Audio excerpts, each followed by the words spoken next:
Wednesday, and welcome everybody to yet another race here. Wednesday, week 7. Week 7 already here at the Free Enterprise Eblan Elixir League. Week 3, the Moonveil Mixer, and really kind of just, I'm surprised we're here this fast. I'm Naidu here. We've got Neobari on the restream here, Maggie on tracker, and with me today is Scarcer. How you doing, Scarcer? I'm excited. No. All right. With the here, we have OneFreeFitz and Neon Gray here.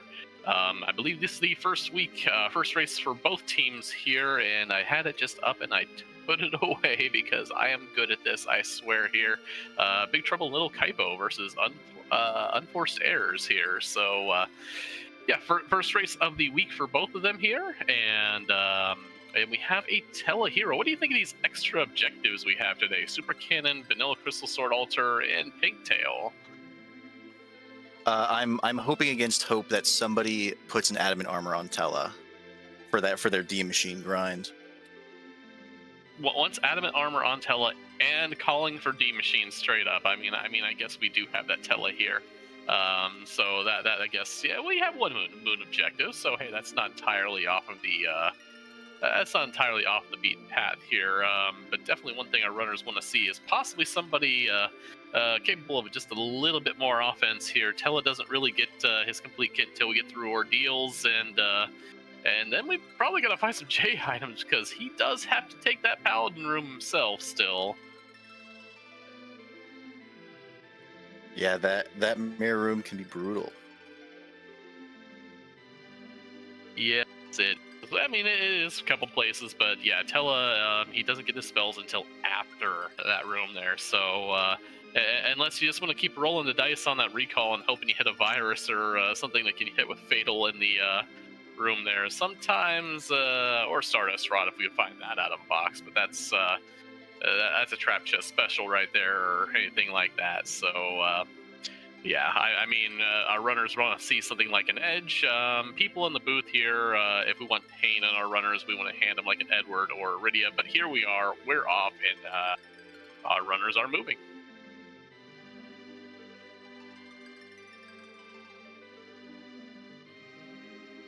That's a Sid. A little bit of a bailout. He gets that Dwarf Axe immediately there. Got a couple decent J items here. I did see a couple, I think it were big bombs. I wasn't sure there, but either way, Sid, very good for that Tella here early game. Blows up the spots in the overworld with not too much issue here. Instantly back rows, can use bows. Wants to find something probably other than that Dwarf Axe just because here, but yep, away we go.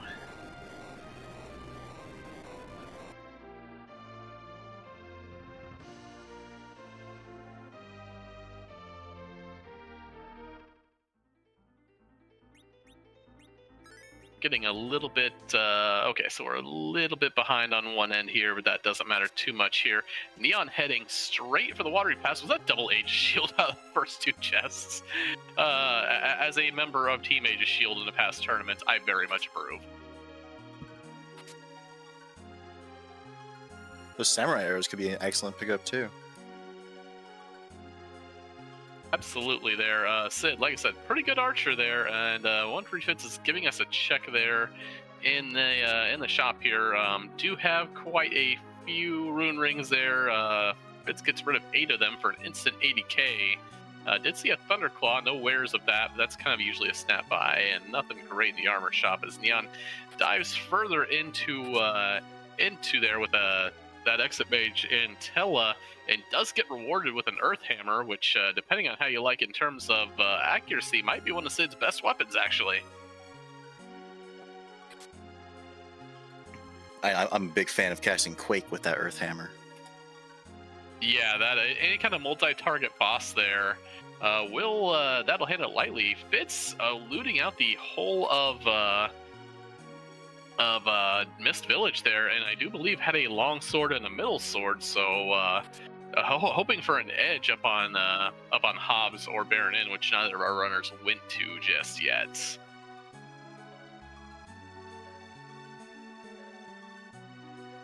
And there's Fitz checking the Mist Cave. There are two boss hunt objectives on the board, and that's just the elements.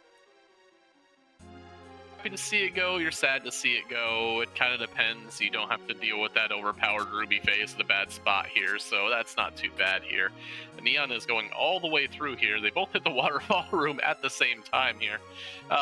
Some decent items picked up here, and okay, Fitz has actually been moved a little bit forward, and there does find an Earth Hammer, at least for sale, so might be 30k lighter in the pocketbook, but has at least got that same weapon here. And oh my, that's the Sand Ruby special here.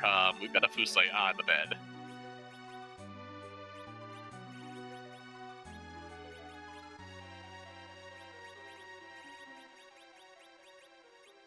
If Fusaya has weak right away, we might not even have to do mount ordeals to unlock the D machine grind.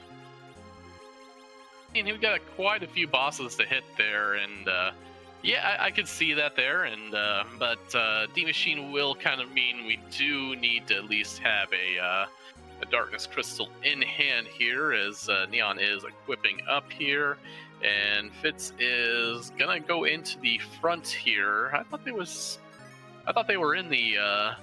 Okay, maybe I'm just a little bit disjointed. We did find a samurai bow and a charm rod.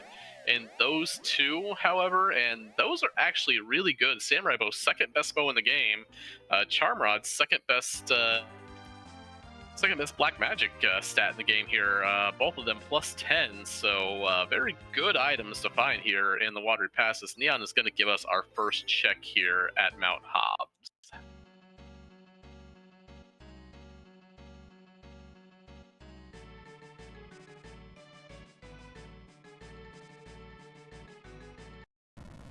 Oh, and there's our white mage, guarded by Baigan. That is a wonderful spot for an Earth Hammer, let me tell you here, because the Earth Hammer should, if used here, as Neon is going to show us, should dispatch both arms here. And let's see, Rosa began with the bow and arrows here, but given that she's not the hero, we can instantly upgrade her to double samurai, and she should be ready to be doing a little bit of work here, straight up here. We do have Pale Dim at the waterfall, so both of our checks like that are busts, but that might be a good thing there. Pale Dim is again another one of those that just kind of has it's all counter scripts with Pale Dim. He likes to punch until you start doing things to him.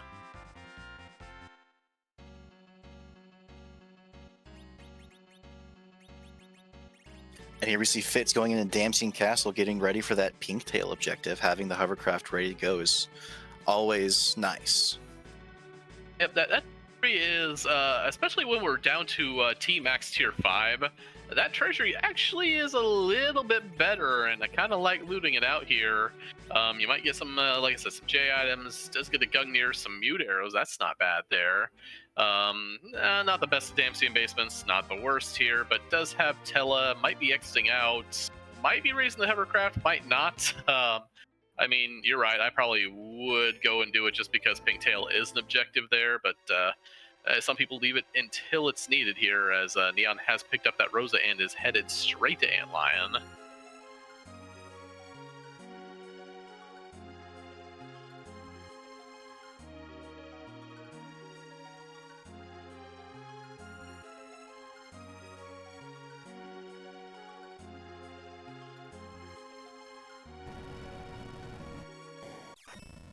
And I find Dr. Dialogue down there. Should be an easy fight for them. Yeah, a little bit of a yawner here, but the good news here is Dr. Dialogue, Balnab, and the other part of Dr. Lugay are considered machines, and oh boy, that Earth Hammer from Sid is gonna do some good work here as Sid one-shots Balnab, and will do the same to the not-so-good Doctor here in 1870. Love to see it. And Fitz has found OgreX's in Troya. That could be useful later. Yeah, that's actually really useful if you want to do an Eblan dive, as Ogre Axes will at least get you weaknesses on the Mad Ogres and the Stale Man there.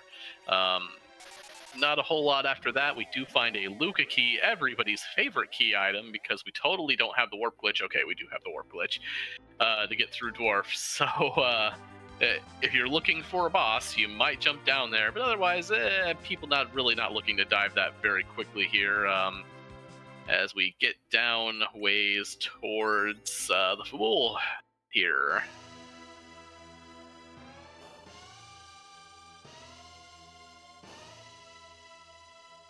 There's also Soma drops in Troya if either person wants to try out swag rocks once they get past ordeals.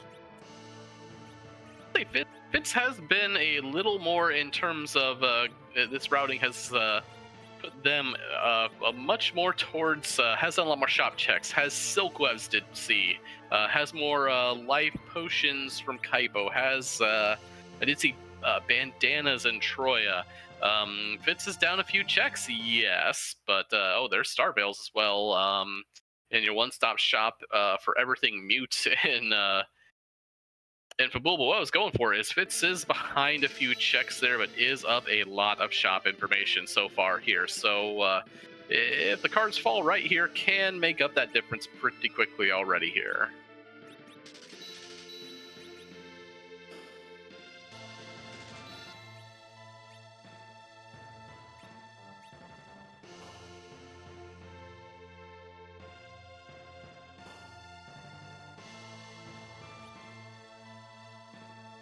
And Fitz is electing to skip over the boss fight for now to go and check Mount Hobbs.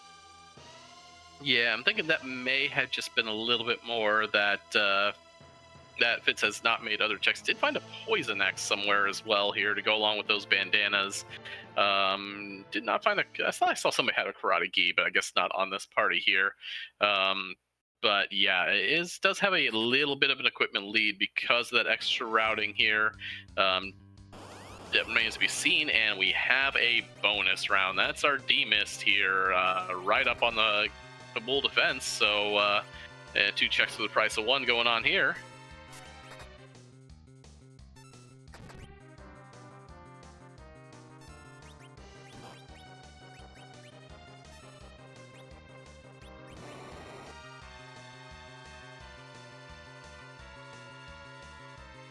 I think Neon got a little greedy there. That firebomb does damage based on the user's maximum hit points there. Rosa with the least in the party will probably want to try to get that Mist Dragon. I wasn't counting damage, but I tried to want to do that before. It's roughly about 1,800 hit points there. Ran out and did not have enough. That's unfortunate, but all we have to do is sit through a semi, not so really lengthy fight here, as Fitz does find that Rosa up here on Hobbs and is facing down that Vigan as well.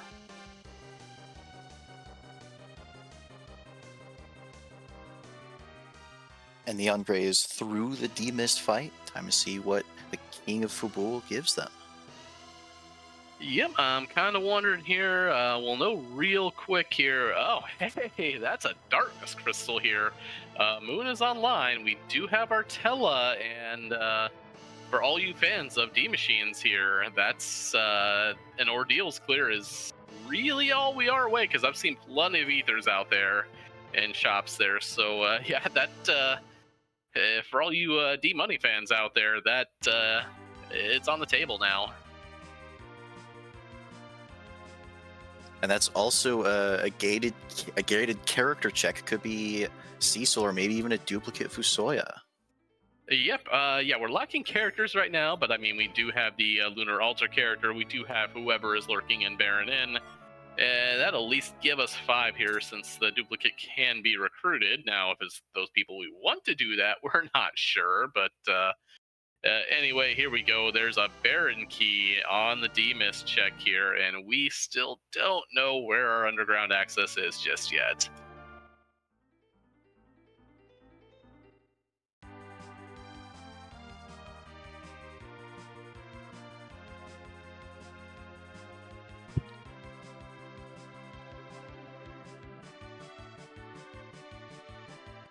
And I think Neon wants to find out immediately here, as the Lunar Whale is being raised here. And You know, on this flag set especially, Moonveil Mixer, we did see a Fu out there, but again, a Fu, a Cecil. We haven't found any Holy Swords yet.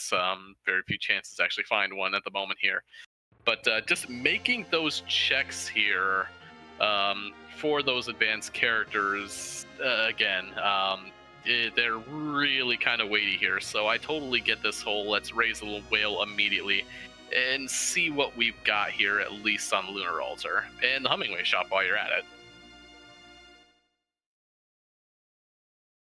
It is S standard for this flag set, correct? It is. However, that tier can at least get you to that Hummingway shop. Can have access to some of the big things that we have on that 5th tier there. Actually, is that 6th tier? I don't know. But Bacchus, Hourglasses, Coffins, Sirens, a Leviathan Orb if Rydia's kicking around. All those things can only be in gated shops here, and the Hummingway shop is absolutely one of those.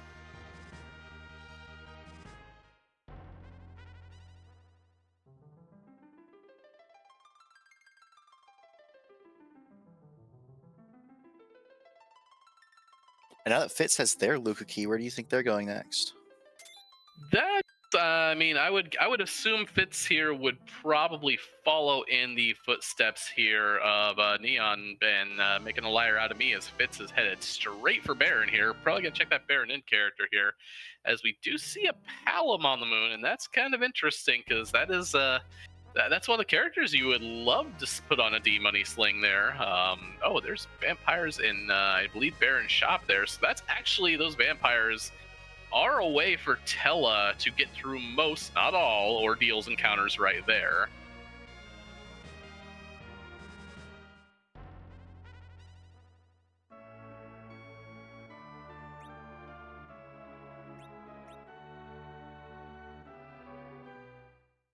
Odin, Alarm, and Thor Rage in that Hummingway shop. I would have been very tempted to pick up those Thor Rages there. The turtle is lurking out there somewhere, and unlike the Potion Party, we don't get those 10 free Thor Rages there to knock down some water barriers here. So Neon is ejecting from the moon as Fitz has vampires in hand and says it is time to go to Mount Ordeals. I don't think we saw the Baron in character yet either. If they checked it, I didn't catch it.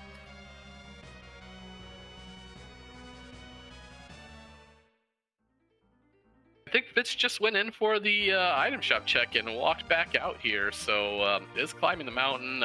Again, with that Sid, it should not have too much trouble. Neon is going to follow in those footsteps, and here we do have an Odin. That's kind of interesting here, actually. I can't remember just how much Zantetsuken does here, but it's a little bit of a damage race going on here.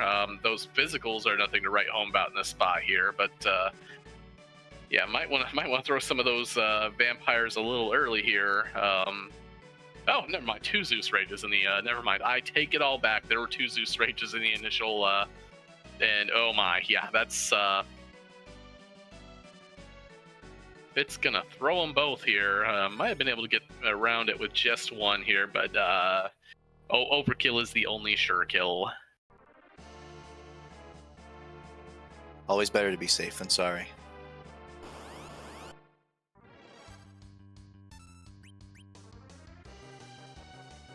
That is another good thing here to see, just because, again, we don't know who is on the route to the underground here. So Cecil is just going to sit here, going to wave at her characters 3 times, and again, unlike the Potion Party Seeds, that's enough for him. He will happily go away at that point.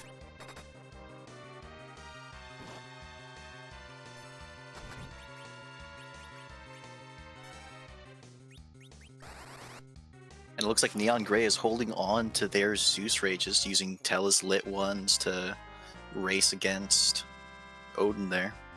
You know, the Charm Rod and a black robe there, those lit ones with 15 more wisdom going on with that.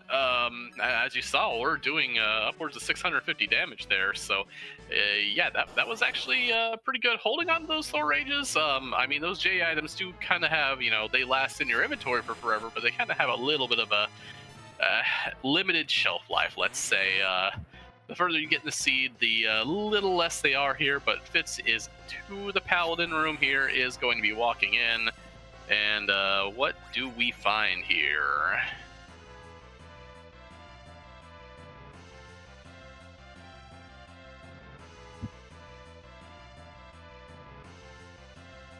And that's half an objective, and our way underground. It is, and we have a Yang here. 2 J items will deal with this very easily here. It'd probably be the vampires over that, but actually Neon may have been saving those Zeus Rages for the room here. But 2 vampires, unless they roll really bad, should. But again, that's a hook route, and unless Baronin could have the Magma Key still, but you're going to the hook route, and I'm going to ask you here, what is your least favorite thing to see when you're stepping up to a hook route? That turtle. Anyatso is very scary on the hook route. Yeah, no, I'm absolutely glad you said that. I'm actually wonderfully glad you said that, because we have some Thor Rages up on the moon. And we're going to need them if that turtle is lurking right there. But that's a very interesting and probably one of the rudest bosses you could have at Ruby there. And definitely one thing that will actually test our runners, and I'm silently cheering for it because I love me a good turtle hook route here.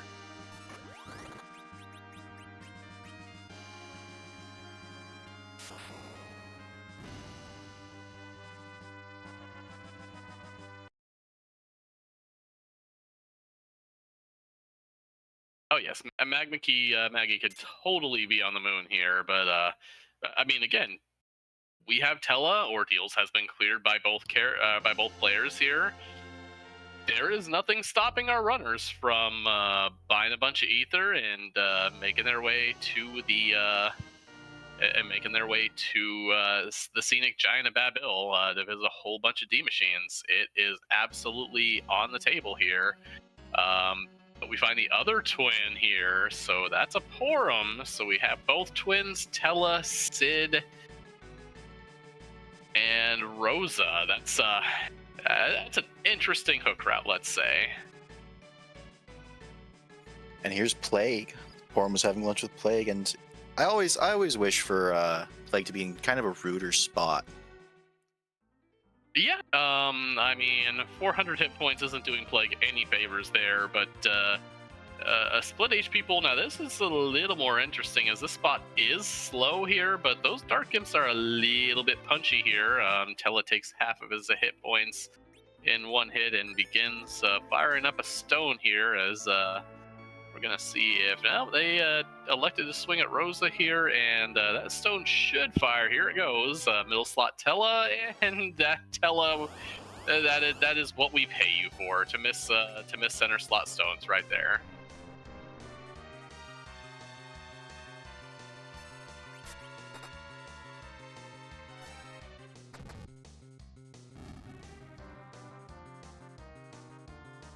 Here's Fitz going for it again. Hopefully Tella gets it on the second try.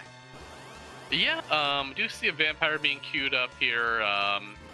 That firebomb, well, I guess it doesn't have that much.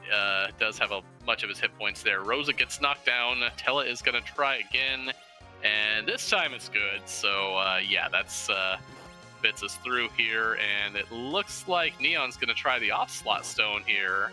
But does have a couple characters down here as we do find a tower key, and is going to get at least one shot out of here.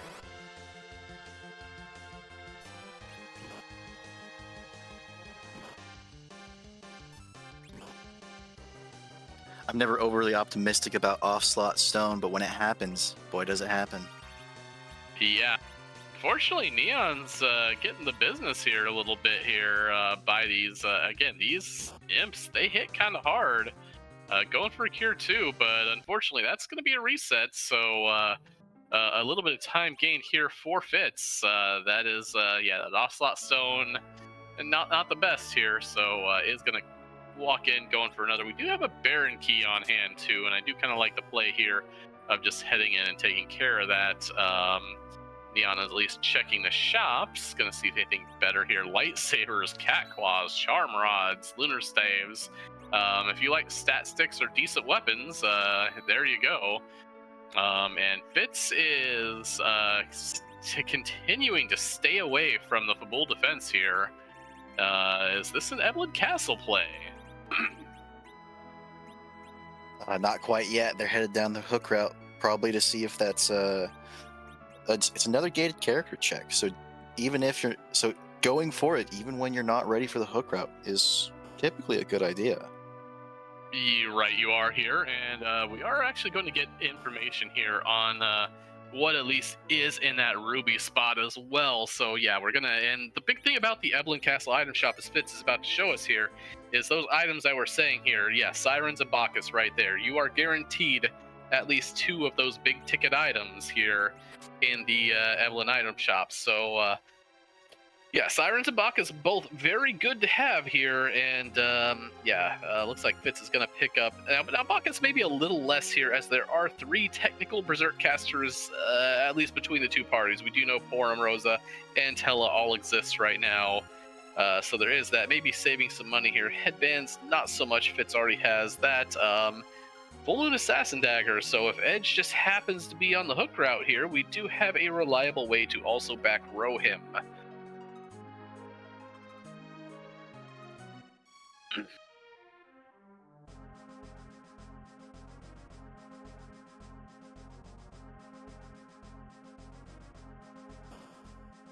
Did we see if Neon Grey picked up any mute arrows for their upcoming Ashura fight?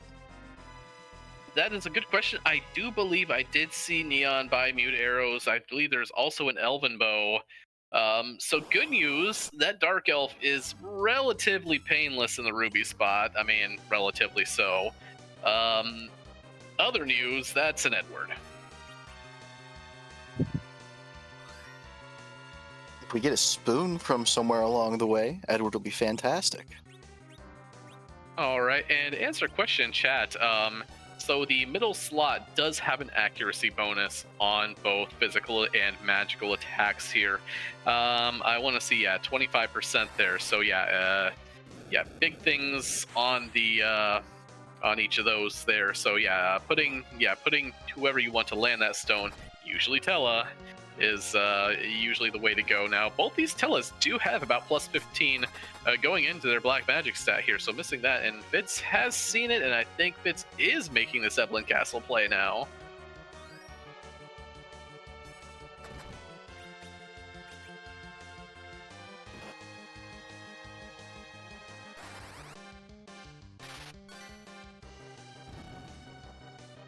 Neon was through, did not use a Veil there, and did that pretty well here. The Cure 3s in there are only about 400, not so bad. But yeah, basically whatever you want to do, if you're trying to do something like that where you know the Cure 3s are bad, you can kind of treat the human face as another gray face there. And as long as you keep her off orange face, because that's the Cure 4 face, you can usually get that pretty well here.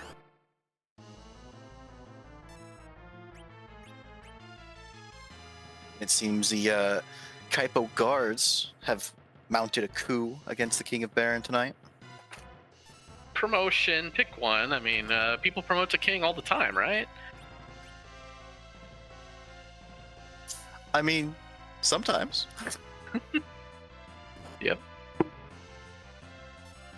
Very interesting here that we do have these Mad Ogres here. We got life glitches coming out here as well, so Fitz is in it for the XP here, and with all those rune rings you start out with, everybody wearing a rune ring does have mage defense here, so the Mad Ogres generally don't hit them for much here. 11,850 is not bad to start with here. And let's see what's out of the first box here. Is a glass hat. It's not terrible. That's a ton of physical defense on a character. You slap it on one of your squishy casters and throw them in the back row, and they're suddenly a lot less squishy here. And with that likely required hook route, having a glass hat for the very punchy King Queen of Eblan spot is a nice bit of safety. Absolutely, yeah. That glass hat will mitigate a lot of damage from that fight or that position, because that, as you say, that KQE spot can get. It's fast and it wants to hurt you, and those are two things glass hat will at least generally help out with, at least on the physical side.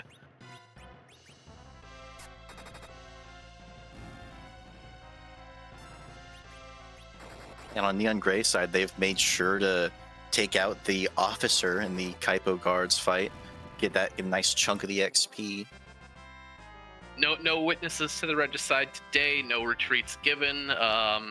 Very interesting to see here, but yeah, that's dealt with there. And our character that comes out here late to the betrayal here is Kane.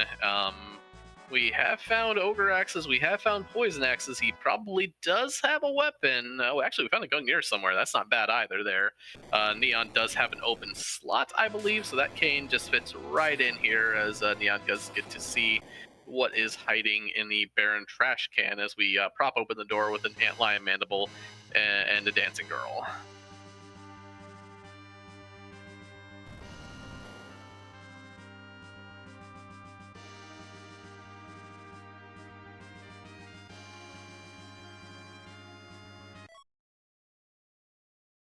Ooh, an objective from Baron Castle.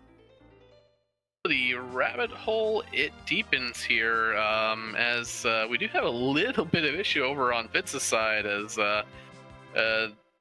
unfortunately that remaining monster over there, Lamia, it does counter most physical and some magical. Actually, I think it's just most physical with a charm here. Sid kind of bonked our other white mage here. Rosa is unfortunately following suit here, and the party is kind of destroying themselves here. As looks like, yeah, going for a vampire here. Gonna toss that to at least stabilize this fight here. Down that goes. And Neon is on the way now. Neon did leave. Oh, there's an X scowl in that box there before I get, but I believe Neon did leave the Baron in there after that wipe and did not go back.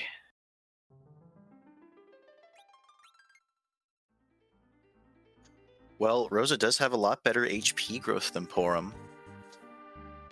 Yeah, is lacking that exit spell until Zot, and we don't have an Earth Crystal in sight here.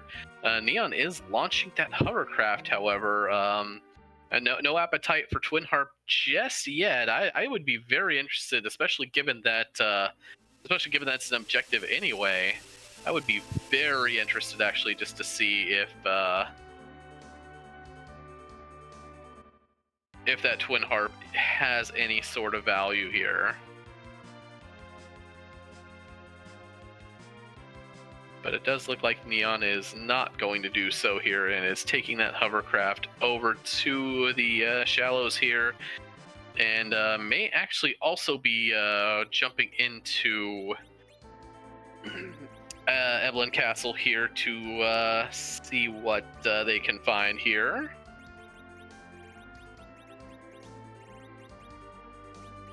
And it's a glass hat and 2 shiny sticks.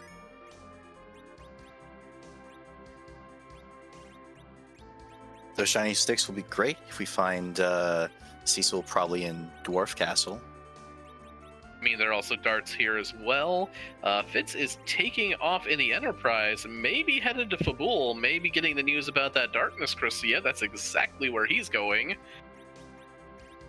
So is gonna even up here, at least in terms of key item checks here momentarily. And, you know, this is not bad after Eblan Castle either, as both getting into the full defense and going out of the full defense, I can talk today.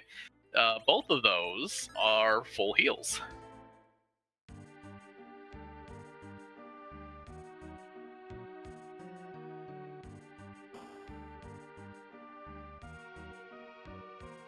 And I saw on Neon Grey's side that they put an Aegis shield on Kane. With Kane unable to put the rune ring on, an Aegis shield is his best source of mage resistance for those mad ogres. Yes, it very much is. Also deals with petrification in case of uppity vowels that might be around here. It's really about the only place where you're really going to find, well, I guess Evil Wall can kind of do that as a counter to spells too, but yeah, it's kind of bringing it on yourself here. But yeah, we'll get that glass hat and Baltic Scowls. It's dart, that's money, that's a lot of money actually, especially with again, Sirens and Bacchus. Especially that Neon does have that cane here. So again, I definitely get this a little bit more on Neon's side, as Neon is looking for that Avenger. Not gonna find one, but cannot fault them for trying. Oh, and there's the off-slot stone cast. This one does land, much to Neon's happiness here. I believe that one was the second Excalibur here. I tell you, there's a lot of duplicate treasure, duplicate legendary swords, that kind of stuff. I remember a seed I may have ran earlier where not only the 3 chests in Eblan Castle, but the Staleman down below as well. I was 4 for 4 on crystal swords, so no Cecil in sight naturally, but yeah, Fitz is through. Is going to turn in that D-Mist, and is going to get that Baron key as well, and I would be very surprised if Fitz didn't follow it. But I will say one thing Neon did not check, and I'd like to get a little bit of information on as well, is there is a Baron basement fight as well that, again, depending on what's down there, could be doable, could be come back later, could be come back never.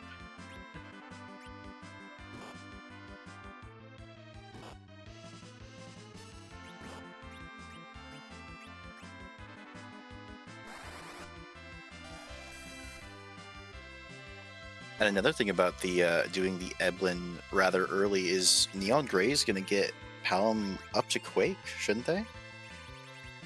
If you get a little bit more, or do a little bit of life glitching, I do believe all of the Eblan fights get Palom to, I want to say 21 or 22 without any life glitching. If you do throw some life glitches, or even better, you have some of that extra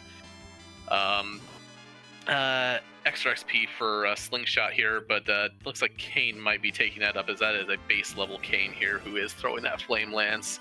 Wants to get rid of these skulls here. They've been on the field for quite some time and are doing quite a bit of damage here, as anything area of effect is coming out from Neon here, as Cure 4 tries to fix up this party as quickly as possible.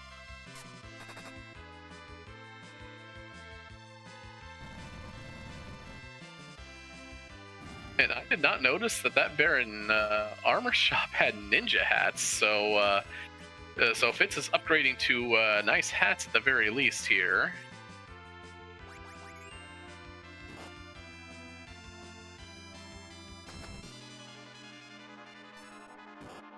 Probably want some manner of bow here for that Eddie. He does start with a dancing dagger, which isn't bad, but ooh, excuse me.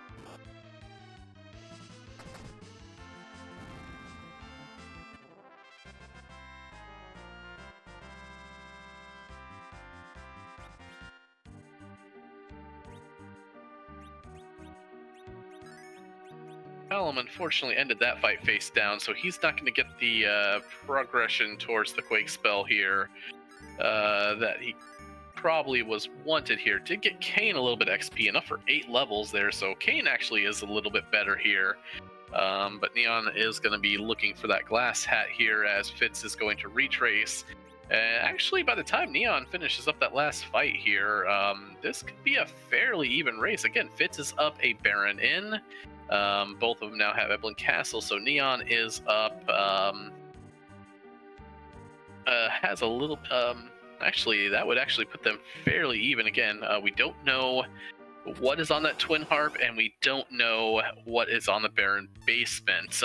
Again, 2 checks I might be very tempted to make, especially with how, I get a little nervous. I'm looking at that clock. I see it's 36 minutes in, and we haven't even started sniffing underground, but, so it is on that one. So, oh, it is up the moon check. There you go. But I will say, if you can get Quake on that Palom, in lieu of doing like D-Money here, Quake on Palom definitely makes me think that definitely makes me think very little bit more about Lunar Hairdryer's chests up on the moon for a quick about 34,000.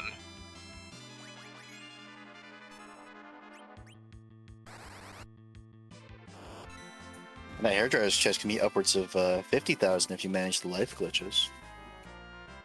Yeah.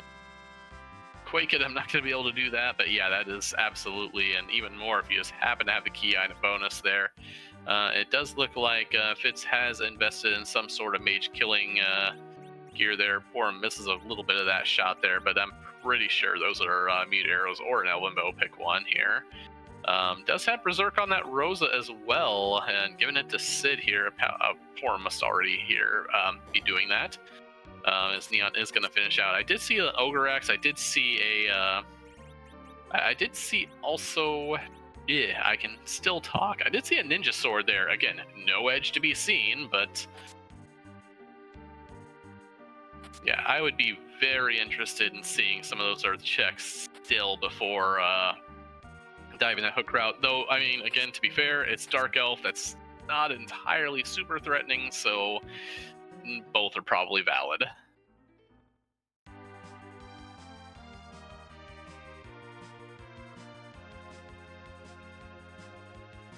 This early hesitance to go on the hook route, they probably have that King and Queen Eblan spot in their back of the mind. Atline shows up there, that's gonna slow you down tremendously. Anything fast and anything just likes to punch up there usually is. But again, Neon is gonna check that harp. It is an objective, so I love this play here. As Fitz is heading into the officer soldier fight, so should not be too long in dealing with this here. Is using looked like Porum was being the second berserker there, but actually, oh no, maybe it's Rosa.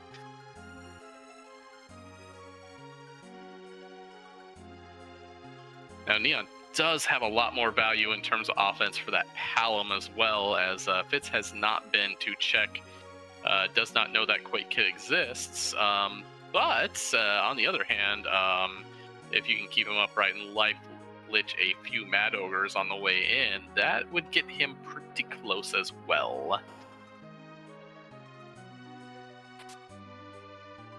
Meanwhile, it must be Tuesday as middle slot Tella has missed yet another stone.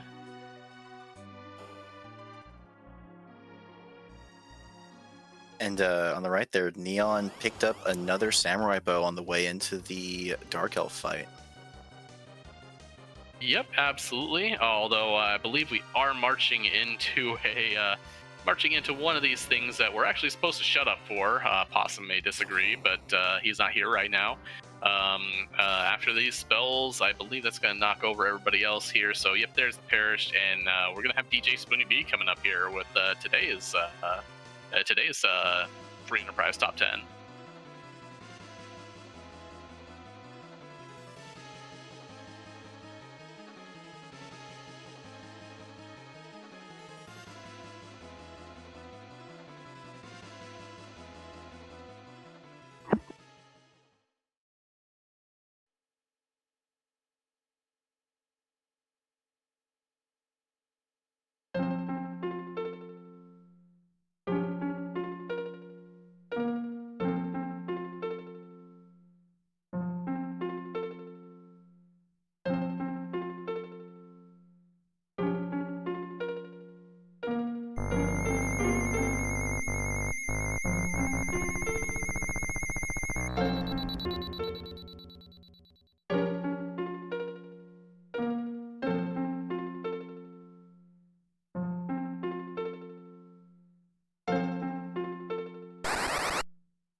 I love to see gone here.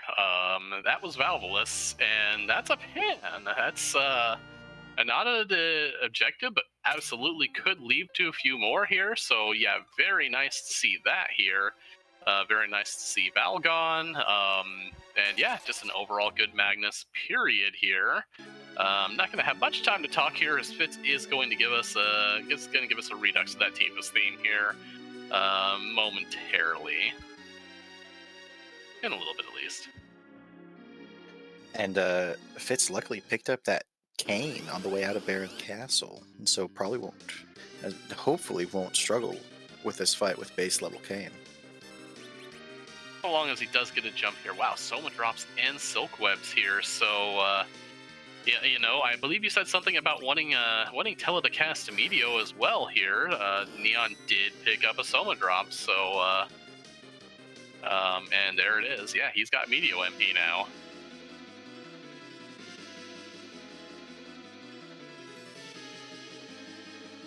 Yep, give us just a sec here. We're going to run back that harp theme, and we will be back with you in just a little bit here.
Val again, and unfortunately Kane did end up face down there, so he is still going to remain at opening level here. So yep, that Kane goes down.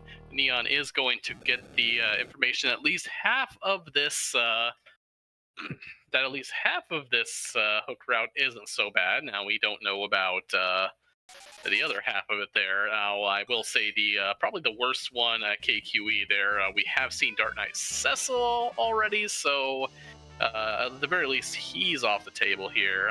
Neon does see that Bard here, and promptly throws him into the dumpster.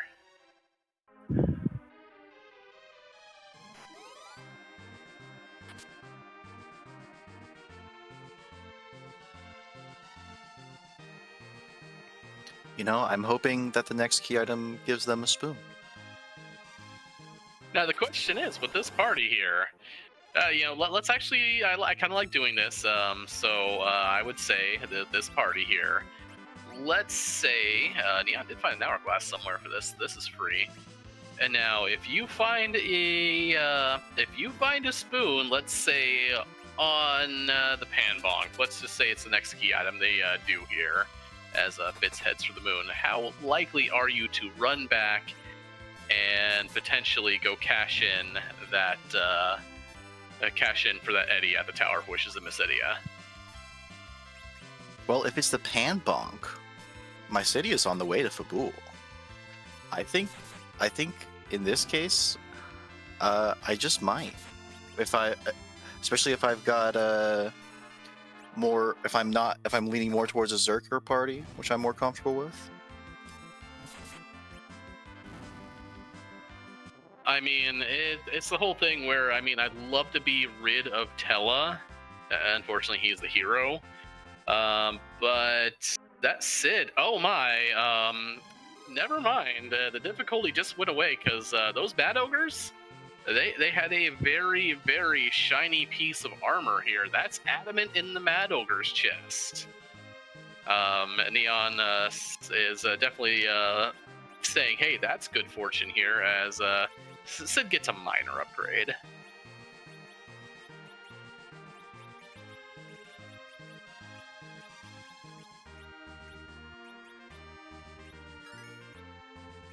At the very least, the agility bonus from that adamant armor will give Sid a few extra turns to hit things with. Agility usually Sid's biggest issue there, so yeah, having an adamant armor to throw on that Sid does kind of fix up his biggest deficiency here. So yeah, Neon very happy to see that. Fitz is up, gonna see that Black Mage on the moon here, and I'm kind of wondering if Fitz might have found that hourglass that Neon had. Fitz has been doing a lot of extra looting here, and I'm wondering if that might be reserved for hair dryers, because that would actually that would get your Quake immediately to Quake.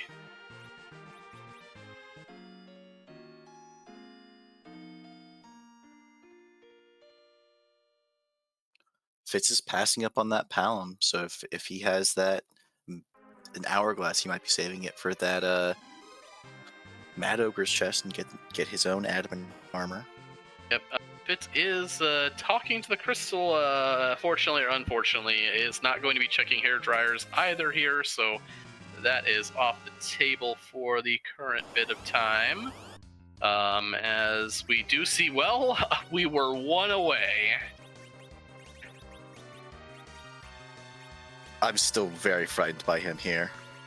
Yeah, that is. Now, again, with Bacchus on Sid and Kane here, again, Neon is going through the inventory and realizing that I have no way, actually, maybe a lit one from the kid here, to actually stop that gathering the water. At battle speed 1, I hope that's where we need it to be here. Palom is charging that lit one. Now the good news is here that Zerker Kane or Zerker Sid should remain upright here, even if this wave comes out. And this spot doesn't have the hugest of HP pools, but you're still not happy to see it. Even Cure 4 gets off before the wave here, so actually.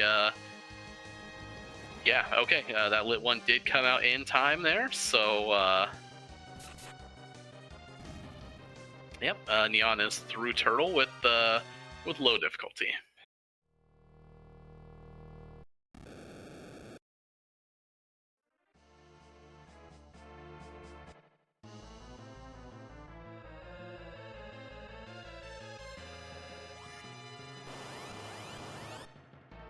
Also, I don't think we saw the Stalen chest at all. I don't know if it was one of those that just got skipped here. Fitz is looting rather thoroughly, so I would guess we're gonna see the Staleman chest as well here on the way.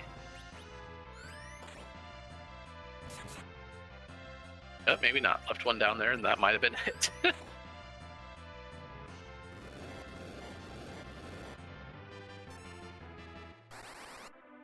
There's what there's the hourglass was. hourglass. Yep. Now, the good thing here about the Dark Elf, for those who haven't known here, is that the Dark Elf is just going to sit here and do a lot of that magic stuff here that most players don't like. But if you have enough time to, once you DPS the Dark Elf down to the me change, he drops his boss bit and forgets to pick it back up. Unfortunately, the best use of dealing with that is, unfortunately, that Tella who just got pigified there, and yeah, you would love for Tella to actually be casting a weak here, as that would land and make the next hit just do it. So yeah, that's a little unfortunate on Neon's side, but to be absolutely fair, that it really wouldn't matter too much, as Dark Elf is not busting this Adamant Sid.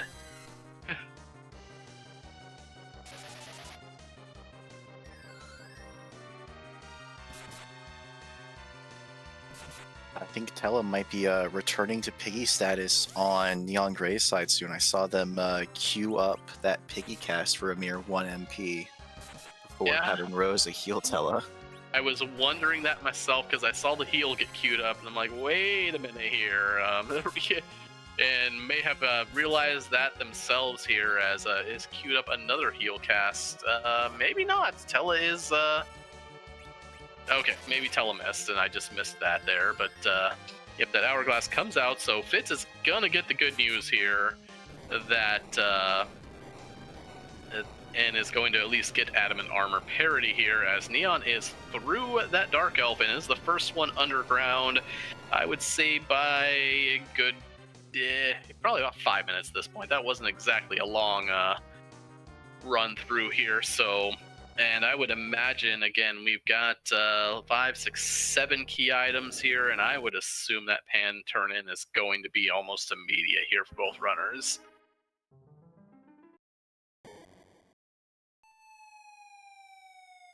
The only other thing I would think of doing before heading back up for the pan turn-in would be to check the free item in the Fey March. Yep, and we do get that check over there on the boss of Lower Babel. It's just a bunch of orbs, and I can't really feel like that's appetizing to either one of our runners here. It's free, but it's annoying.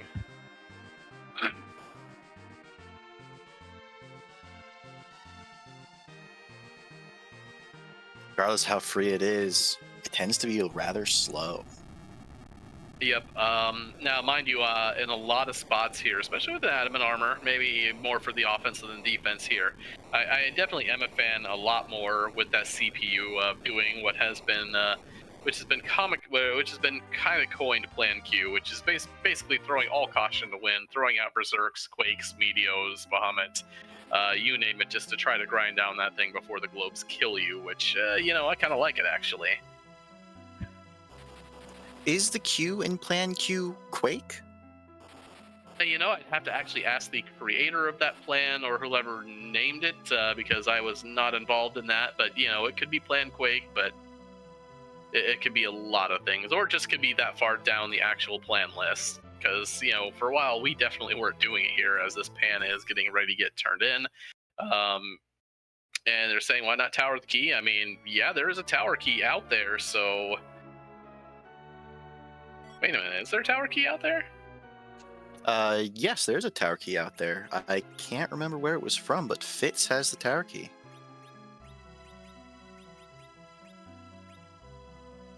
Baronin, yes. Okay, yeah. I wonder, actually, if Fitz will... Yeah, that's kind of important there. I didn't even note that here, as I totally also just missed where what Neon Grey picked up there from the Sylphs, but I don't see any additional key item marked here, so... Yeah, I believe it was a defense sword for that cane. I mean, technically his best to second best weapon, depending on who you ask. I mean, Avenger is definitely his best weapon, but yeah, is walking into Dwarf here, and I would be okay. Neon's gonna do the full walk up here. I wonder if Neon is just gonna do Dwarf Castle, kind of a while you're here kind of thing. Again, there's potentiality for. I mean, you're always praying. You've got the Holy Sword in tow, and honestly, I could see Neon jettisoning that Sid for a Paladin right now, as Fitz is getting a little bit here with this Kanyatso. Okay, that wave isn't doing much. This Kanyatso is not long for the world here.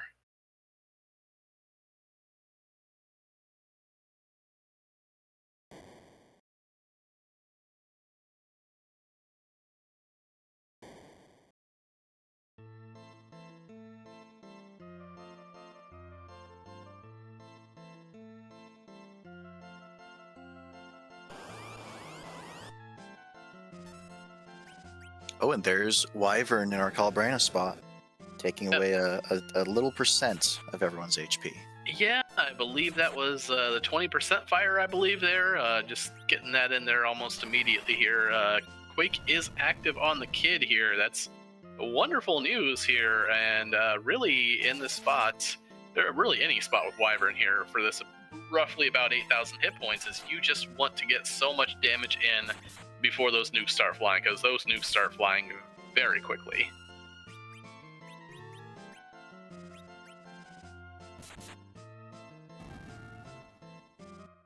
Does just that right after the wall cast, so well done. And I think they just got a warp on Palom just in time if they hadn't have done ordeals. Absolutely there. Yeah, warp at level 29 for those of you who are relying on that Palom there. Now, interestingly enough, we do also have sirens from Eblan here, so eggs are on the table. And that is probably a character that nobody on this, neither of our runners will be looking for. Sure, we know where Cat Claws are, and Yang is a little bit of a favorite for some other things, but unfortunately, that is not the seed. So unfortunately, we tell the monk that his services are not required at this point. He was kindly asked to go back to resting in a Sylph Cave. Hitting him with Pan, naturally.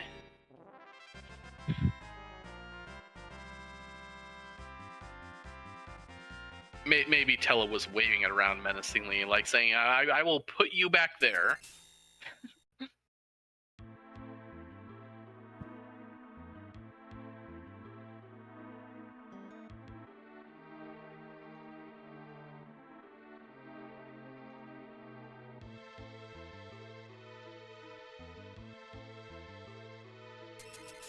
It's just chipping away at this Dark Elf here. Did not go for weak on Tella there. I mean, still does have that admin armor, so nothing's really going to be issues here. King Giat says, hey, thanks for cleaning up my crystal room, and hands over a gold apple.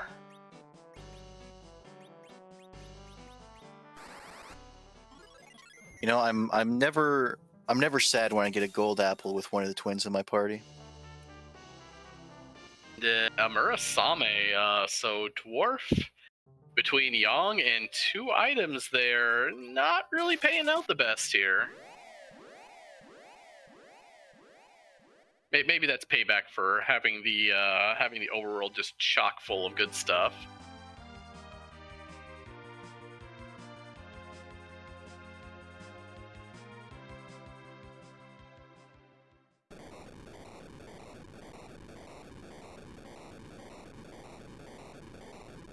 Well, Neon Grey headed back to the overworld. Perhaps Sheila has the goods. Sheila does tend to have goods here. It looks like it's stopping back at Baron Inn. Wants to give that fight another try here. Thing I learned actually today here is, so I did see Fitz just before that fight ended use a firebomb with Tella. And while Pale Dim does normally absorb all 3 elements, apparently HP-based percentage items may not count there, as Pale Dim took 200. Oh wait, that was Dark Elf. Never mind. I am crossing my dragons.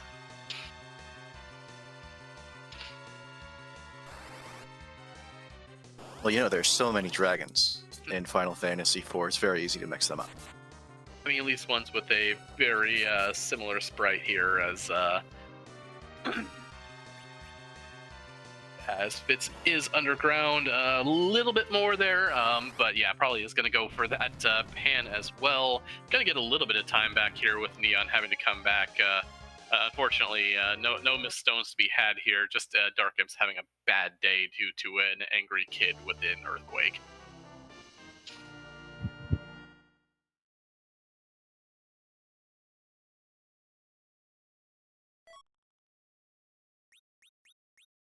And with that, we're back to key item parity as Fitz heads into the unfortunately haunted Dwarf Castle. I mean, I do not blame Fitz for heading this way here. Dwarf is a perfectly cromulent play here. Unfortunately, it's also super haunted, as we said here. The big thing is both of our runners are at 8 key items right now. We know where Sirens are. It's an hour 2 in, so unfortunately, D Machine is probably off the table. But Neon is giving me what I want here finally here. So yeah, that barren basement. Just how free was it? How deadly was it? We're gonna find out here momentarily.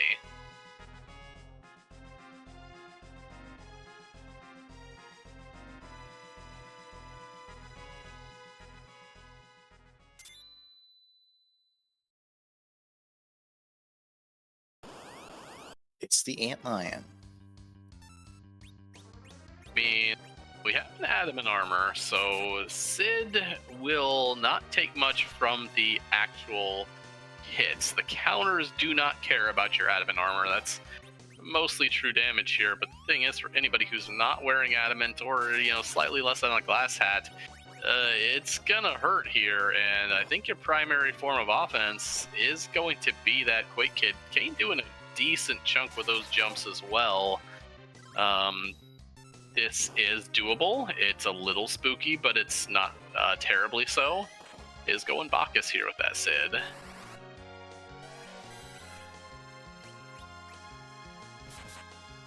In the meantime, you see Fitz is setting his white wizards up to actually be archers. Dwarf Castle has heroine robes and samurai bows. I mean, the tools are there, so why not? They can self-berserk. They don't even need the Bacchus wine to do so.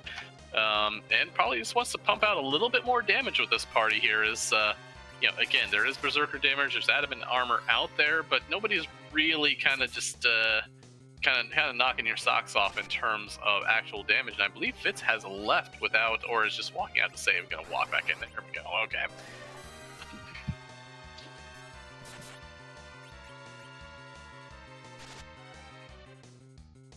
Fitz has been playing it very safe, and I commend them for that. Wiping somewhere important and not knowing how far it's been since you saved is always frightening. Yeah, I mean, we've definitely heard those horror stories out there, and even seen as of late here. But yeah, there are some who just do not, unfortunately. I've been there too. When you just lose that much time, as Neon does dispatch the Antlion, who is apparently vacationing from the moon here in the barren basement. So we'll see what is that here momentarily, and well, I mean, it's damage. Damage that Neon Grey decides isn't worth the walk. Yeah, I mean, I get that. I don't get that. I get them both there. Somebody could use those Zeus gauntlets, but then again, you're at one objective in an hour 5. And now, mind you, this has not been the friendliest of parties in terms of just making clears, so I can absolutely get both sides of that reset.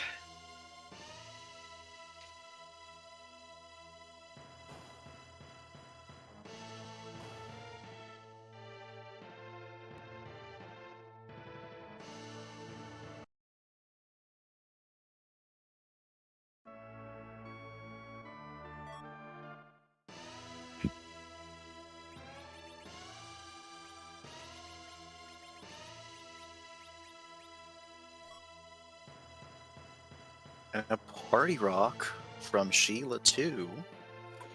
could be very interesting.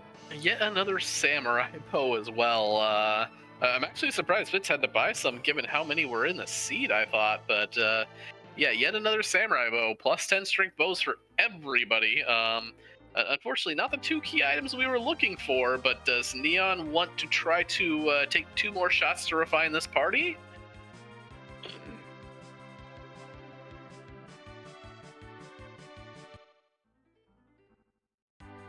And is going to make the airship swap as well here. Going to head south. That is heading towards Troya. And Neon says, yes, I want to look into replacing some members here still.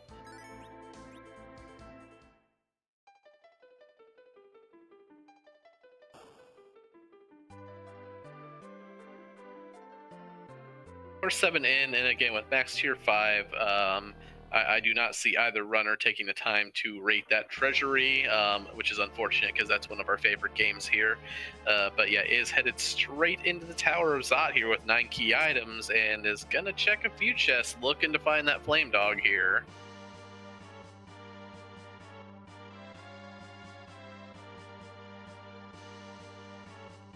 And there's a question in chat with a very frightening answer. Is it possible? It is, and it is one of the scarier spots for the Crystal Sword, or for the Fabul Gauntlet. Crystal Sword, or that Bull Gauntlet is, so basically, to answer that question a little bit more in depth here, basically the only restrictions are on bosses is so they are not gating your path underground, and there are exactly 3 bosses that do that: Golbez, Wyvern, and Valvolus. Those 3 bosses cannot be gating your only path underground. Aside from that, everything is fair game. And speaking of Golbez, here he is, available to have been fought from the start. Yeah, Neon isn't too unhappy to see that Kane might have got in the air at the correct time there, and maybe completely gone for the Shadow Dragon. Now, mind you, Sid cannot die. He's got adamant armor. That Shadow Dragon has no power here over him.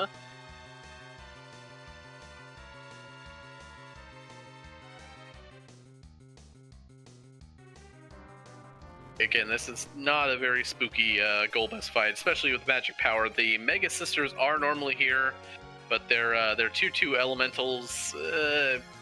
They're not exactly on the strong side, or at least to a party like this.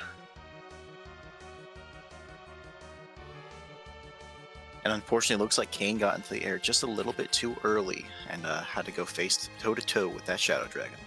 Yeah, Kane jump is incredibly hard to time, so missing it happens. You pick yourself up and you move on because yeah, it's hard to time even in the original where you know what your agility situation is in the back of Dwarf Castle. So yeah, anyway, Virus coming out. The only thing that actually do damage to that Sid, but it wouldn't have been that much here, as Neon is picking up the party here, wants to get as much XP as possible. Do not blame them.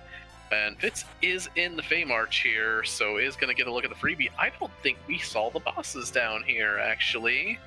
But oh, that was a pass in the freebie. Interesting.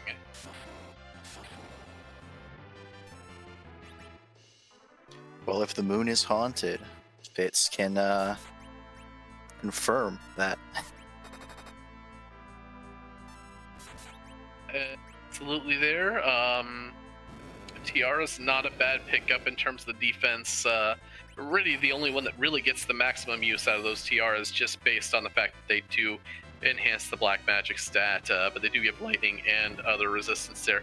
Samurai arrows for somebody who has loaded up and said, I'm going to make these archers are an absolute wonderful find here. Second best bow, second best arrows here.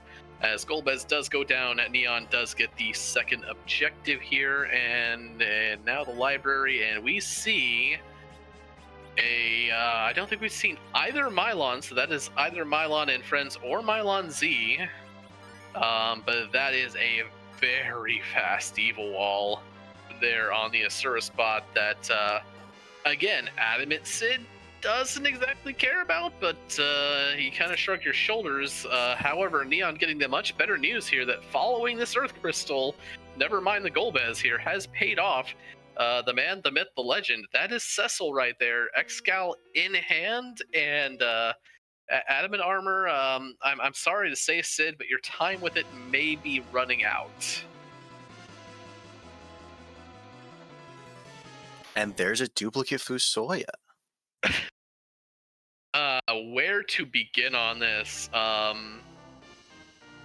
is interesting. Now, the question here is, Cecil gets in easy. I bin Sid for that. The question is, with how we are on our key items here, I would have been very tempted to actually tell Fu to kick rocks there.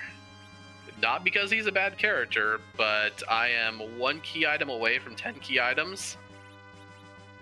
And to be completely fair, if I have a way to grind up my Quake kit after that, especially with 2 other white mages in the party, I'd like to do that instead. I think I agree with you here. The Fu has a very limited MP pool, and even with Soma drops for sale in Troya, Callum just gets so much more MP.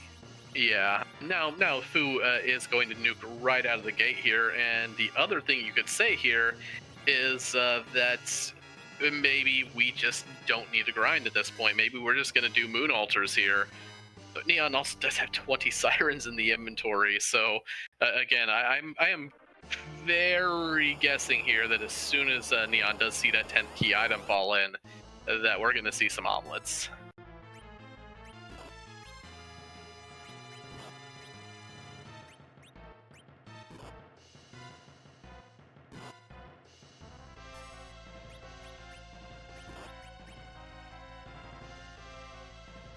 And here's Fitz come up to turn in the pan, get his party rock.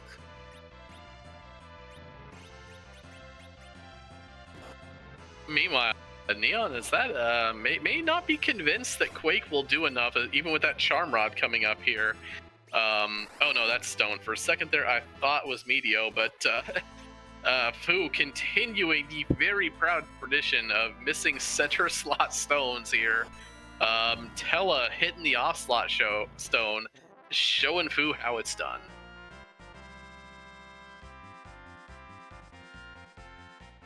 There's a reason Tella's called the Sage. I can hear a couple certain people cursing at their screens right now, just based on stone luck here. But I mean, it is luck here. However, as Fitz does have a question here, is following in Neon's footsteps here, has that party rock in hand and has arrived, looks to be at the potential same conclusion here. Yep, is landing at Troya and is likely to be turning in this Earth Crystal, so is just a smidge behind. We do get a package when, while not a key item that we need, is our 10th. So the question here is Neon going, yep, then is heading immediately over there. Here come the sirens, and here come the eggs. And although it does bear mention that while Fitz is behind a full tower of Zot here, that Neon is down the barren basement, which does have that pass. So this is still pretty even, actually. Well, I was about to say, it looks like Fitz might not be planning on using that pass, as they parked the Falcon in Troya instead of the Enterprise. That might be just a issue of not short-sightedness as it is, but in a race situation now, I'm definitely one of those people that, especially as Neon did, that if I have to take the hook route and I have the Falcon and I didn't turn in the tower key, which, hey, that's still an objective ready to go here. So let's not overlook that. If I can, I'll trade in that Falcon for the Enterprise almost immediately. Oh yeah, Barren Basement was Zeus. Oh yeah, the pass was on the Feymarch freebie. I know what I'm talking about, guys. Promise.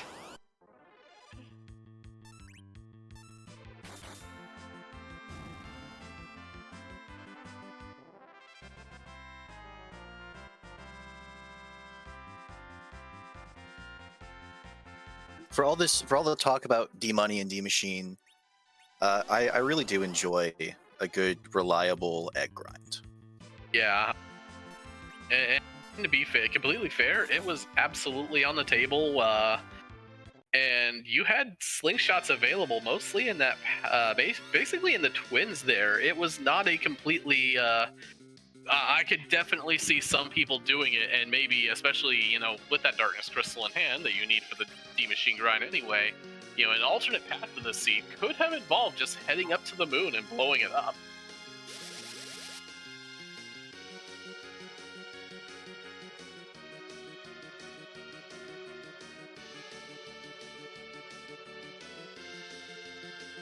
Neon low 40s here. I would assume here that after Neon has found their way to the levels, and I would guess that's going to be very soon here, that Neon will probably just head to the Fame Arches, taking off right now with party levels in the low to mid 40s. And yeah, here's the Fame Arch play, and I would be very surprised if Neon just doesn't blow up the Fame Arch entirely on the way through.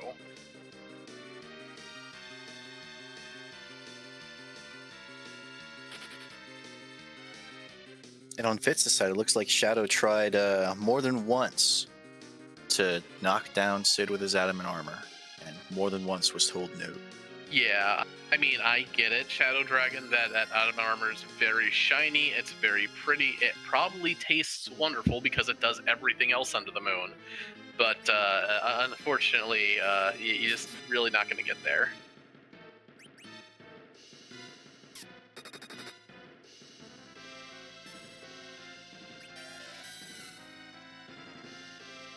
What do you think an adamant armor tastes like?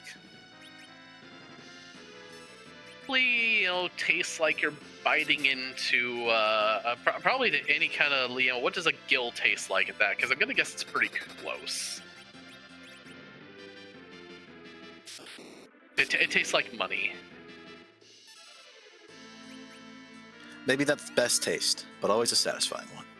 Yeah, I mean, to be fair, if you own an adamant armor, you probably have a money bin the size of Scrooge McDuck's there, and you probably swim in this stuff. I'm just saying, pick puffs pay pretty well for why you're grinding them there. So anyway, there's Golbez on Fitz's side. So objective parity here as Neon does come down here. Now, if that is Mylon Z, Mylon Z is going to have a bad day with this X-Scout wielding Cecil ready to go. That wall, probably going to have a pretty bad day, but is going to fight back at least.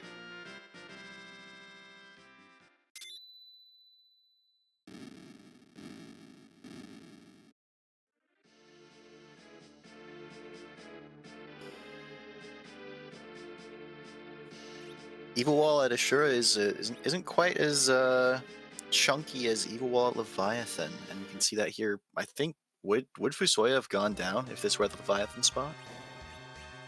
Would have been close there, and that's just more based on the fact that Fu starts with 1900 hit points.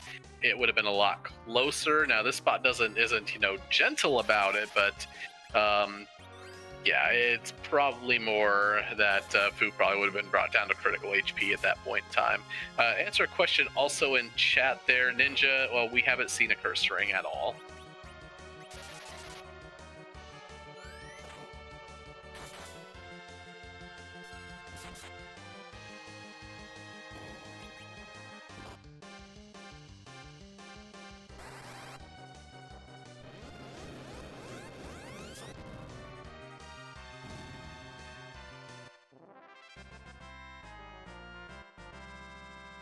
Interesting. Fitz decides a little different. Does take that Cecil and bins the Porum, but unfortunately for that, does not take the Fu. However, that Evil Wall here is paying out in a Pink Tail. Also an objective, also a second adamant armor for our runners, and I have some ideas on where that second one can go. And honestly, with this party, most of them are not wrong answers.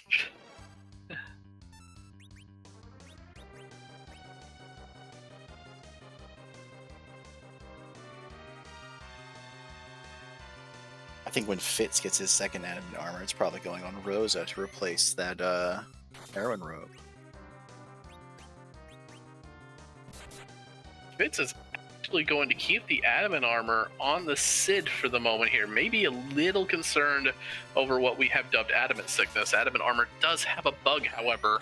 While it is on you, you are practically impervious to most elemental magics and have a metric ton of defense. However, if you remove an adamant armor from a character, they do get multiple elemental weaknesses.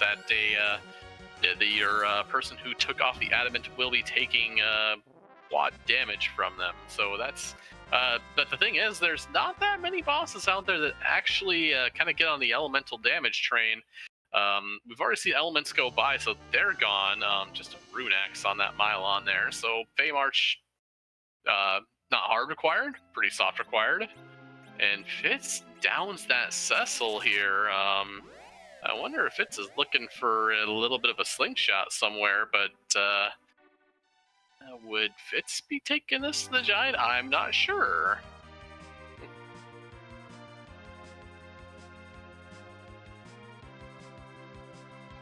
I wouldn't think so, because we have that pink tail, that, we're finding the, we do have the crystal sword, but yeah, we're finding, both of them are finding the Fabul Gauntlet, and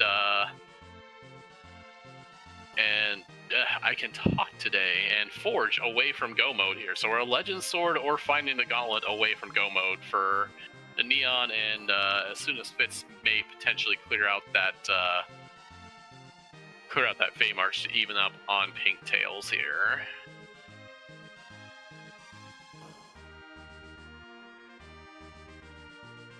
The one thing about adamant sickness, like you were talking about before, Ceromus doesn't deal any elemental damage, does he? He doesn't care. Now, mind you, you do get a couple more evade rolls on such like a Big Bang there, so it does have a little bit, it does have some, anything you can load up with extra magic defense rolls, more magic evade, which is pretty much just loading up with more magical stats there for that. Will help you against Big Bang. It's why you see Rydia and Porum on a good day, and especially on a nerf, take, as little as, 200 damage from a Big Bang. Of course, they can also botch those, and they can take 2200. It just, luck of the draw. I mean, legend has it Porum can dodge Big Bangs. I don't think I've ever seen a completely dodged Big Bang, but I'm sure it's out there somewhere here.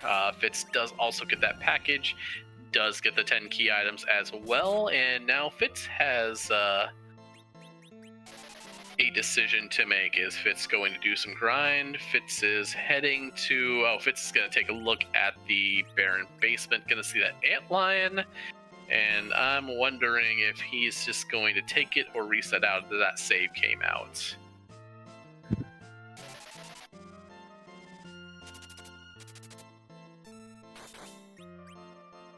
And here's the downside to Fitz's thorough looting. He's running into the inventory boss here to pick up that Dragoon Gauntlet.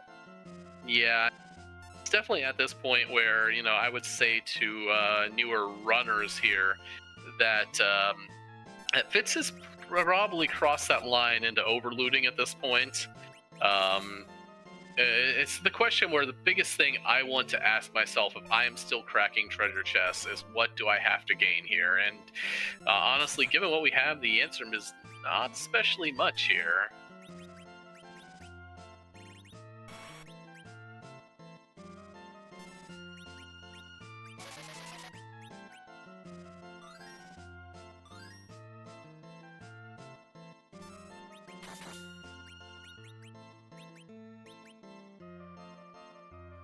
In the meantime, we see that Neon Gray has interrupted the Dark Elf checking his email to fight the CPU.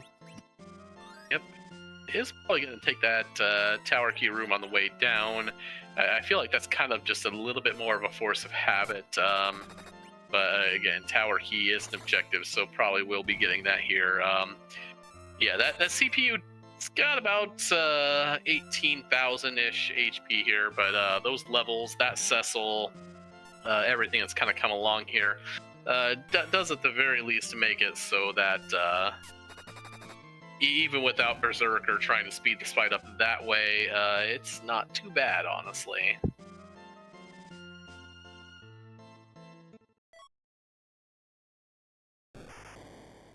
And that's your Sand Ruby, so if you honestly wanted yet another Fusaya, he's available now.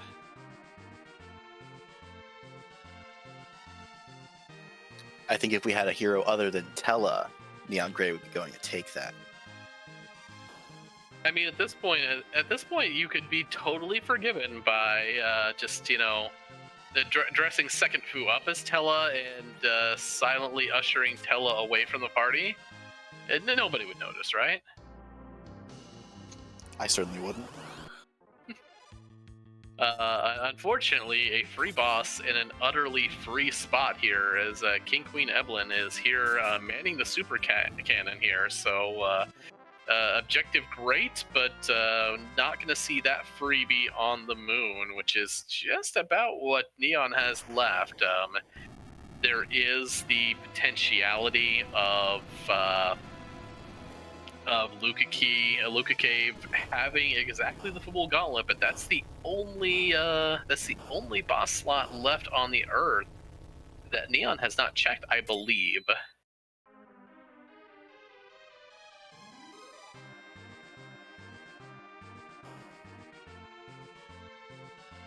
As Neon Grey is heading down to check on what the tower key is rewarding them, I want to take a moment to shout out our wonderful restream team. We've got Neobari restreaming, giving us the runners feeds to commentate over. We've got Maggie the cat on tracking, making all these wonderful buttons light up and keeping everyone in the loop on what our runners have. And with me on commentary, frankly carrying me on commentary, is a wonderful Night Dew.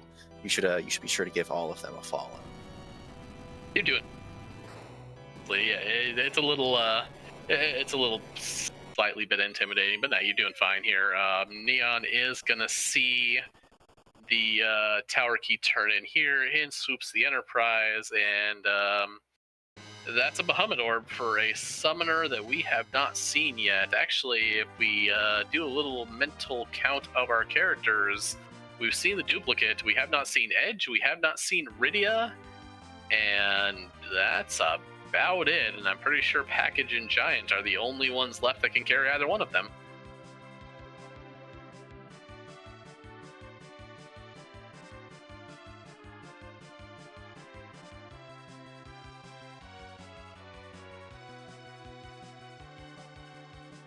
Perhaps we'll see one of our runners check the package before going onto the moon, because it is a boss check, and the Fubu Gauntlet is still out there. Yep, definitely not for the character anymore, which is probably going to turn him away here. But yeah, Neon, I would guess, especially with all these levels, is in what we refer to as the face check mode, has the second adamant, may just pop up to the moon and just check every boss spot up there until we either see the gauntlet or not.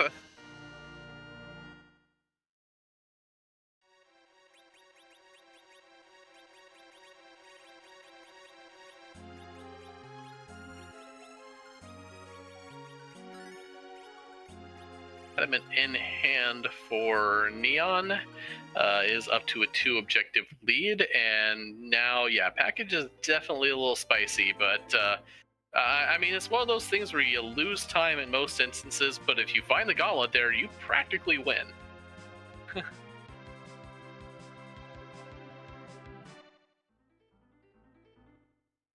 I'm pretty sure we haven't seen Water Hag yet either. So, if Neon goes like top down and heads to Cape Bahamut, and sees a blue robe, that, you're gonna check it anyway, but yeah.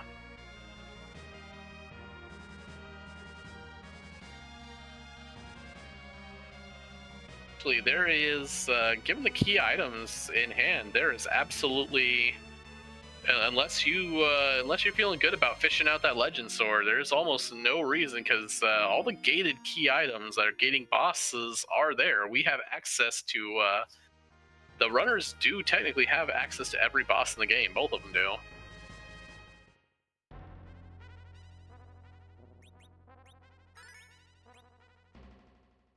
I do think they'll be waiting to cash in their Zeromus access until they have the crystal, though.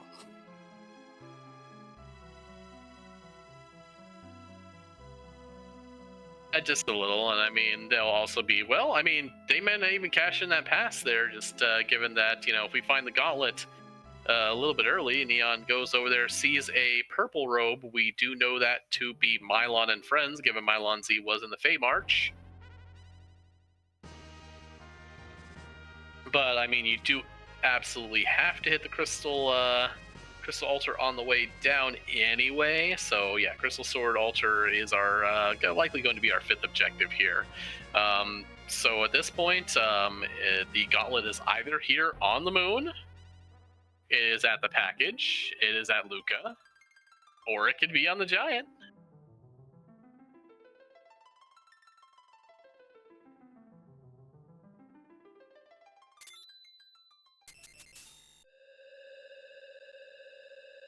You know, with the way these seeds tend to roll, I really think that the gauntlet only shows up on the giant when the giant is also required. I mean, I think it was it wasn't a race, but I know we did have a pickup race very recently. That had a triple required Golbez into elements into the giant being required giant. Best giant ever. Yeah, and I think someone didn't save after doing Golbez and then wiped to the gauntlet. I wonder who that could have been. Oh, okay. I forgot that you were actually in on that there. I was watching most of that, but yeah, oh man, I'm sorry to hear that there. Neon did leave the Mirasame altar up there, which is interesting a little bit, but I get it here. May just be heading straight to that crystal sword altar to see, again, could just be a double right there. So, yep, and yeah, Neon is heading straight to that crystal sword altar, walking over that bridge, which you know, middle school me did not figure out for the longest time on how to actually get to that crystal sword altar until I actually saw somebody do it. That item over there just bugging me, telling me I couldn't get it. So very, very happy to know that how to get there now. But it actually slightly interesting thing that I can remember here, as Neon does pick up the fight. And it's not a gauntlet, and it even resists the Holy Sword, but it's not really a threat.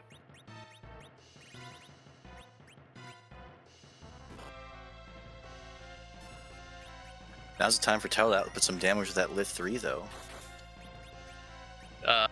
Yeah, Foo's gonna chip in with Nuke, as Foo does. One thing Neon does need to look out for, and Neon might actually come down to the blue planet here, as I do see Fitz over there hitting some eyeballs in Lower Babel on the way up here, and is rewarded with just neither two. That's unfortunate. But yeah, Neon is down to 3 Bacchus and might want a few more for the Z fight, as you kind of want your white mages doing other things other than dishing out those Bacchus there.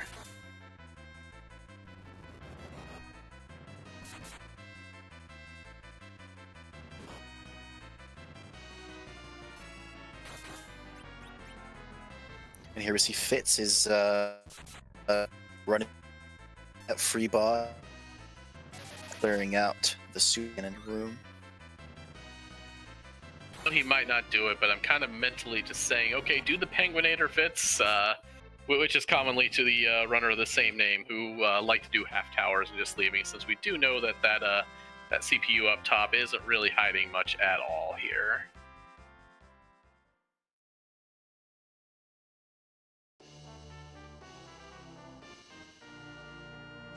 And Fitz passed on Fusoya at the Tower of Zot, so I don't think they'll very much miss Fusoya from the Sand Ruby.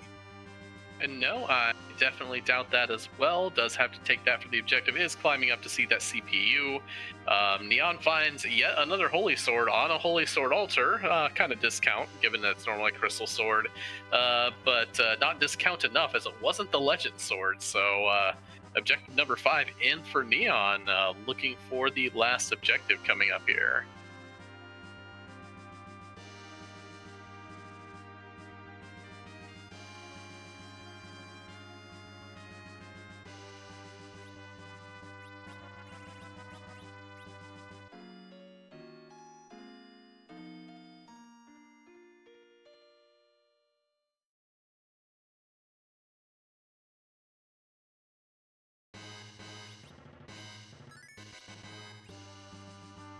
Yeah. Characters are level 50-ish already, and Neon is headed to the Crystal Room here. I think that's a little more of a signal that Neon is willing to take these fights here. Yep, those are Mega Sisters, and not an instant reset, so Neon is definitely on the hunt for this Legend Sword a little more than face-checking bosses here. I mean, that's why you go to the Crystal Room. That is going to give Neon even more XP, and I mean, to be fair, Fitz is kind of in that whole thing too there, because Fitz did quite a few eggs as well here. So both these parties are really just technically Z ready and just looking for those last pieces here.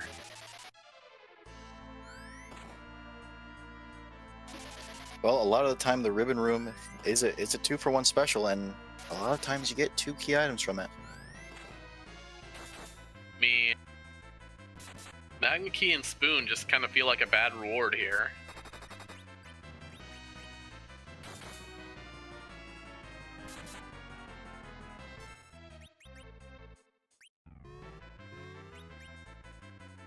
At the very least, a Magma Key and a Spoon would be a fair chunk of information. I mean, I think they have a lot of that information there. I don't think either of them, given everything is checked, thinks the other may have, I don't want to say scammed their way underground with a Magma Key off the beaten path, but I'm guessing they're both of them probably think it didn't happen at this point. We are closing in on the hour 40 mark here, so it is definitely the point where about any runner is just kind of looking at that saying, okay, that dot done could be coming in at any point right now. But anyway, we see a Spoon and we see a Moonveil. I had half of it right.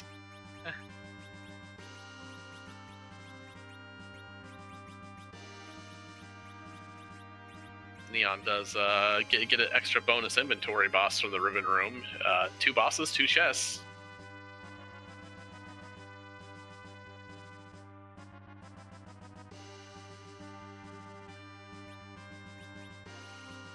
I would be extremely interested to see Neon's levels here.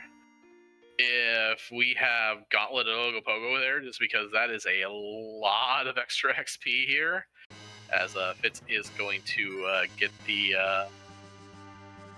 something. I can't even remember what was on the Enterprise after the Tower Key. Other than that, was a complete zonk. Was it an apple? It's It might have been an apple. It's the Bahamut Orb. Oh, Bahamut Orb. Okay. Oh, and well, there was a technical possibility. It was there's one of the blue robes gone here, but just a water hag at the White Spear altar. As Fitz considers and is heading up, is leaving the Fey March. Unfortunately for him, that's a pink tail being left in the Fey March is going to dive the moon. And probably has more reason to go and try to hit these bosses here. The question is Neon going to come back and hit like that Mylon and Friends and such on the top if these don't pay out, or might go straight to the Giant here, as Fitz is headed to the moon. Oh, but never mind. There's the Legend Sword. That's go mode for Neon there. Neon gets to head back down to the blue planet. And yeah, we'll have a forge for Tella. I'm sure they will be very happy with whatever it is. But yep, that White Spear altar having the goods, Moon definitely required at least.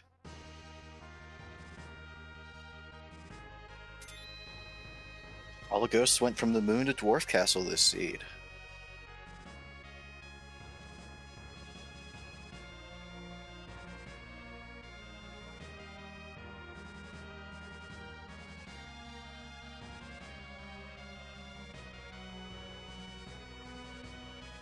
Actually matters there on the freebie is Neon heads straight down, and we do unfortunately know for Fitz that any non-white spear, non-crystal sword, or even non-gauntlet here, we do know that this Mylon is a red herring at the very worst here if this turns out to be Rat Tail, because we haven't found that item here.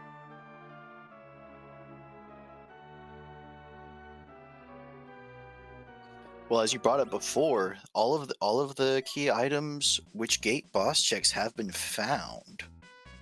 So the only thing that Fitz would think of for the Rat Tail would be maybe it's Legend Sword, but we know that's not the case. Well, the pigtail, as we do know that's just hiding out in the Fame Arch as well. So apples, Protect Ring, Stardust, that sure is a coastal shop that exists.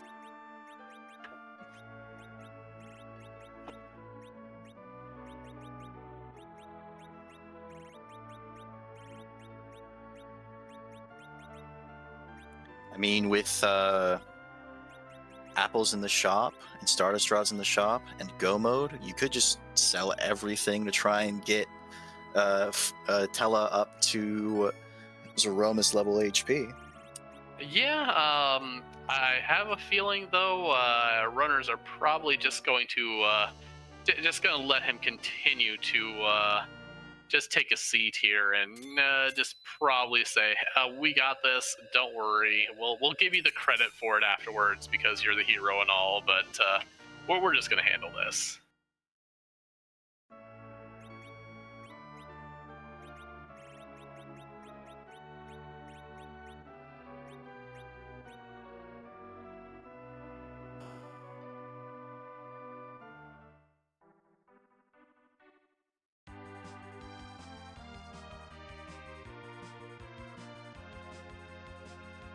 Neon might stop over for a few more Bacchus, I believe. I think they have a few, but maybe not. Did go through. Well, might still have the couple left here. So, but anyway, is making that land here over at the Troyan Island here, and we'll probably be using that pass here to enter the Z fight momentarily.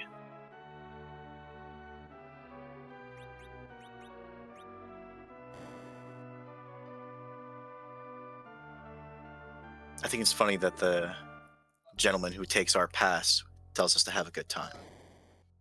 I mean, what was there originally, I get that. However, we are rapidly approaching a certain boss's chamber here. We see some flags coming out, and really, he's too big. He's too everything to really actually randomize here. So I believe, Scarcer, given that this is your first time in the comm booth, I believe you have a question to ask everybody here. Yeah, whose butt are we going to kick tonight? Whose butt indeed? And are we over the 600 mark in Z sprites yet? Or are we still a little bit down here? But yeah, there's so many I can't keep track of them all. They're like grains of sand in the desert. And wait, that's the wrong Final Fantasy.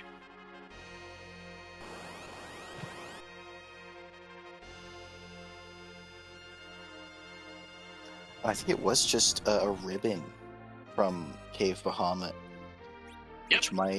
which will probably motivate Fitz down to pick up the Legend Sword somewhere in the moon. Value in K Bahamut, you're welcome. There's always value in the Bahamut stand. That's at least the official company motto, at least.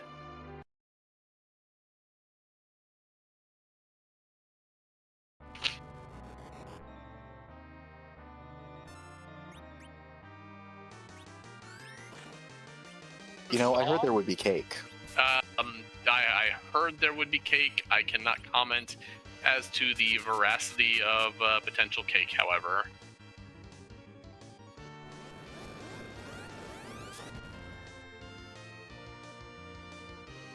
Counter nuke comes onto Kane, and to be extremely fair, given this party, Rosa has 2,600 hit points.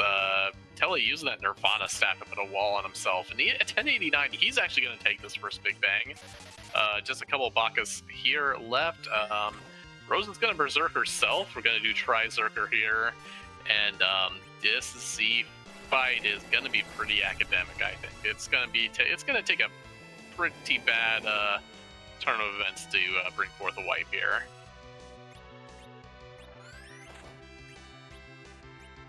Tella wasn't even knocked into critical HP from that nerf to Big Bang. You love to see it. Concussed Gamer, I will just say to that Johnny 5 is absolutely alive.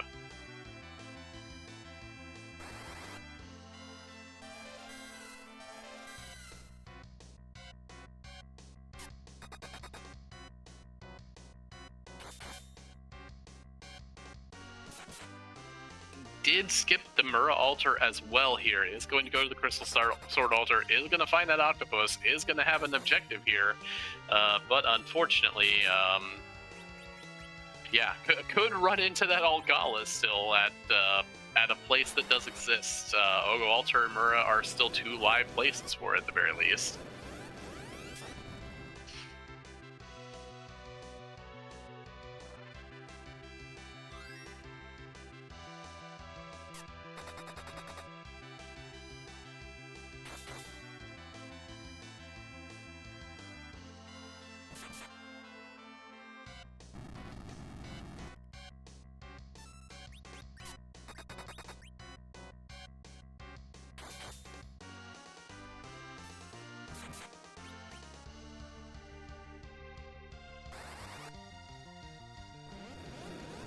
It looks to be a little bit of a hybrid. I mean, it's mostly the Berserker party over here for Neon. We are seeing some reflected nukes come out here from that Fusei.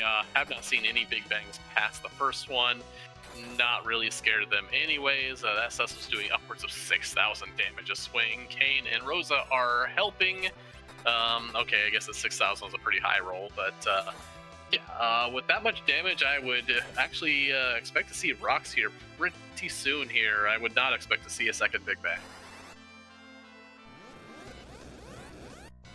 Yeah, when you have that big red button, you want to press it.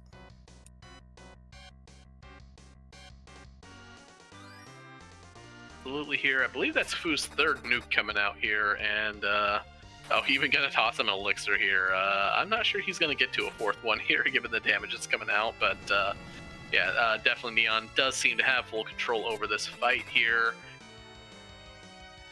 And well, I guess that is another shake here. I guess we might be in Wombo combo territory, but I think even Cecil takes that anyway. But no, never mind. There's the crack. There's the boom. Just as Fitz clears that Crystal Sword altar here, I believe that is Neon popping into the booth here, and I will say GG. Thank you. So how was that Blue Planet? That first hour, basically, first 50 minutes, really, just supplying you with every key item you would ever want to continue to ignore the path underground at your leisure. You know, I don't mind that, honestly. It gets a lot of the stuff out of the way, and in this case, you know, K Magnus is an objective anyway, so I don't mind an early Twin Harp. And, you know, otherwise, you know, stuff like Baron, you know, I really like those longer plays, personally, just because other people don't like to do them, and I don't tend to win foot races, so if I can make a choice that pays off that somebody else doesn't take, I'm there. So as well as that, the plan was absolutely to continually apparently just keep making character checks until your paladin finally did show himself. And then right about that time, actually exactly about that time, you had your 10th key item, and then the seed kind of became let's just melt everything. Yeah, that worked out really nicely. At that point, you know, I was hoping for the Cecil. you know, if I hadn't gotten them, I would have kept going. Obviously, it would have been fine. But you know, it was really nice getting in there, and you know, that was kind of the end of the chain otherwise. But the Golbez en route, at least, didn't make it feel like I had just spent a long time doing all that for only the Cecil and the Fu, who was really he did a lot of damage today. Good for him. He definitely did. That's pretty much the biggest of my questions. Garcer, do you have anything to ask as well? I just have a bit of a general question. How do you feel when you get Tella as the hero? Awful, honestly. I'm the weird agility person, so I'm not super used to these just having an agility point that low, as he'll keep it through. And obviously it doesn't make the game harder by itself, but you know, I don't know the timing as well, so I'm just a little bit off.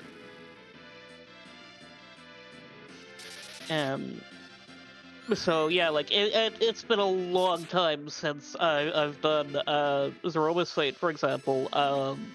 You know, below 28, let alone at 21, which is kind of right on the nose.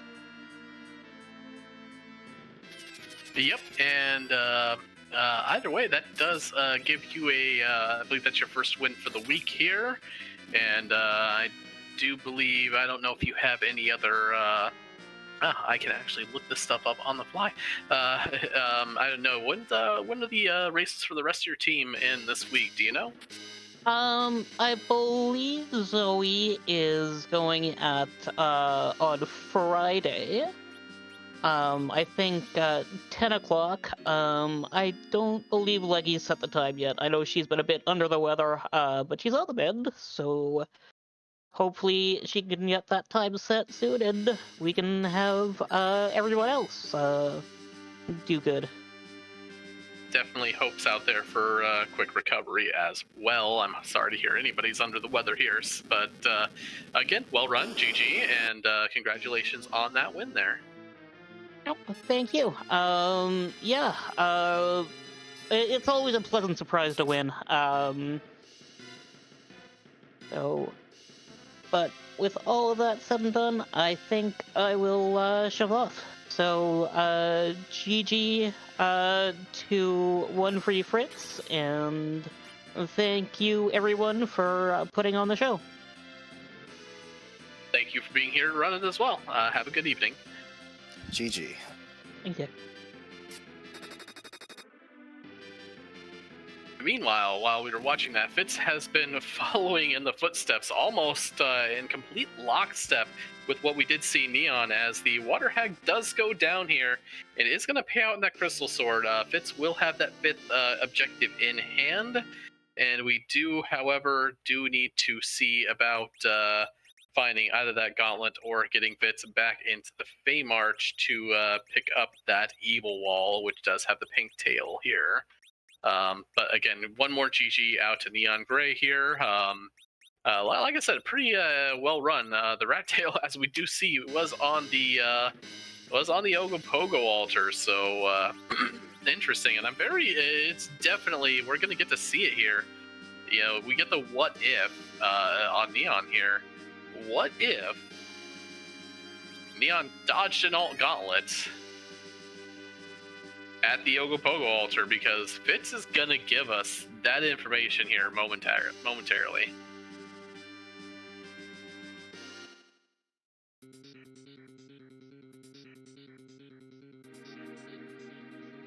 I think this is one of my favorite spots for the alt gauntlet, just because we get to see evil masks. We get to see evil masks. We get to see red dragons. We get to see behemoths. You name it, we get to see it up and up just a Bahamut here. So unfortunate that we're not going to see an alt gauntlet here. Fitz is going to get the rat tail from this, as we saw kind of from the stream to the side here. But Either that old gauntlet is hiding a little bit, or the Mura altar is still the last place on the moon it could be.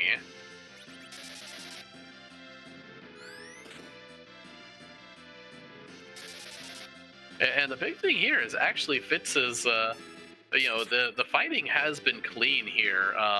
As I said a little bit, Fitz has done a rather large amount of looting, however, and I do think, there is a point, and now mind you, to any new players out there, I would say go with what you're comfortable with at the beginning, and then kind of refine it. But it's definitely one thing I do like to say there is a lot of it's just asking yourself that question when you get there. It's, okay, what can I gain from this, and what makes my party better? And sometimes, yeah, it's money to buy more J items, and okay, sure, that's fine, but if it's like, okay, I have a karate robe and I can technically land a black belt, it's one of those things where it's where you've got the where you've got your parental unit of choice hovering over your head, asking you, do you really need this? In that disapproving tone.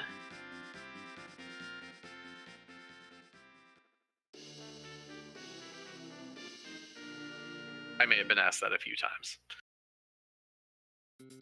The answer was never to my favor. Yeah, because even if you say yes, they were asking you to say no. Something like that. Anyway, Fitz does have that rat tail in hand. Is through that behemoth fight here. Cecil's at level 55. The good news for Fitz here is, as soon as Zeromus shows that true form here, it's not going to be a good day for Zeromus there. But it looks like Fitz is gonna head down to the Murasame altar before turning in that rat tail, and hopefully that's our Fubu Gauntlet. Is our alt gauntlet there?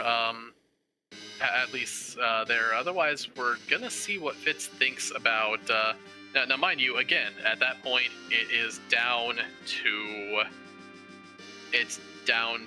the package check. It's down to Luke Cave. But the thing is, like, the only key item checks really left after that are really not appetizing as well. I'm pretty sure that rat tail does lead to the magma key. I didn't see that one. Oh, no, there's our alt gauntlet. It was on the Mura altar the entire time.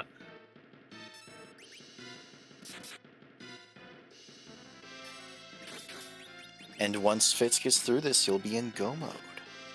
Yep, and that's kind of an interesting skip, as both of them did check out K Bahamut. Now, Fitz took the fight, and both of them walked by the Murasame altar before heading down, and it would have definitely, I don't know if it would have made Fitz win, but picking this up and not doing the rest of the moon, well, I mean, at least until that Legend Sword showed itself, it would have definitely sped that up a little bit, but I'm definitely interested also in seeing. I mean, these are upper moon fights, but they're still moon fights, and as it is, this is going to be some fairly silly levels for Fitz here at the end of this.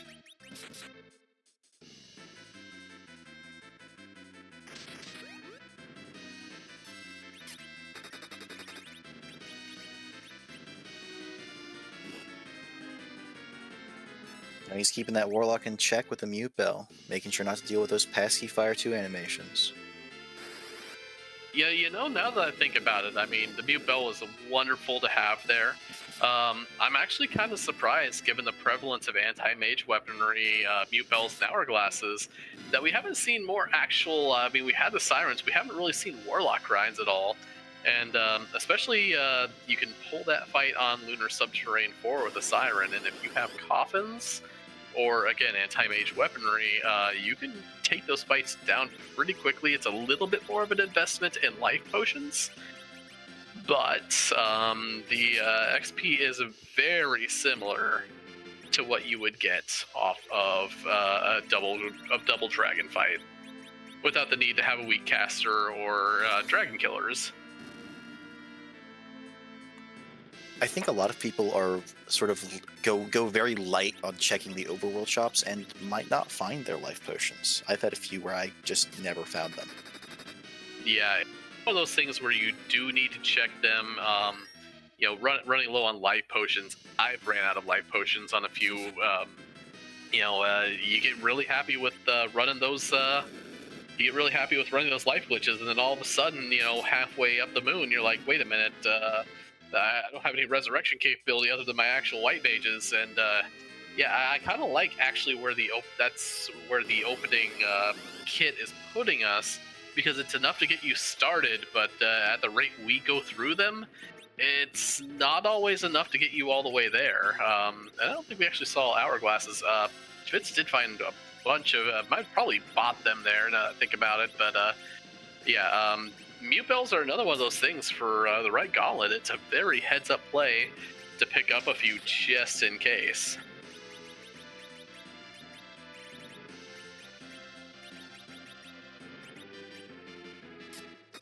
Oh, and here's another off-slot stone queued. Will it hit? I mean, Tella's gained a bunch of levels, and while Tella technically does quote-unquote lose stats, the only two stats he actually loses on leveling are strength and con, or vitality in this point. He doesn't actually lose agility or either the casting stats. He does have a slow gain, and this is before level 70. We don't talk about level 70 in Free Enterprise. It's a myth. I think the highest I've finished a race at is 65. Yeah, it wasn't one, but I do remember my first Free Enterprise seed so many moons ago, where I didn't know what I was doing. I wasn't really trying to race it. I was just getting a feel for it. Heck, I even had encounters on, and I think I was in the 90s when I took Z. It was also a 7-hour seed, but hey.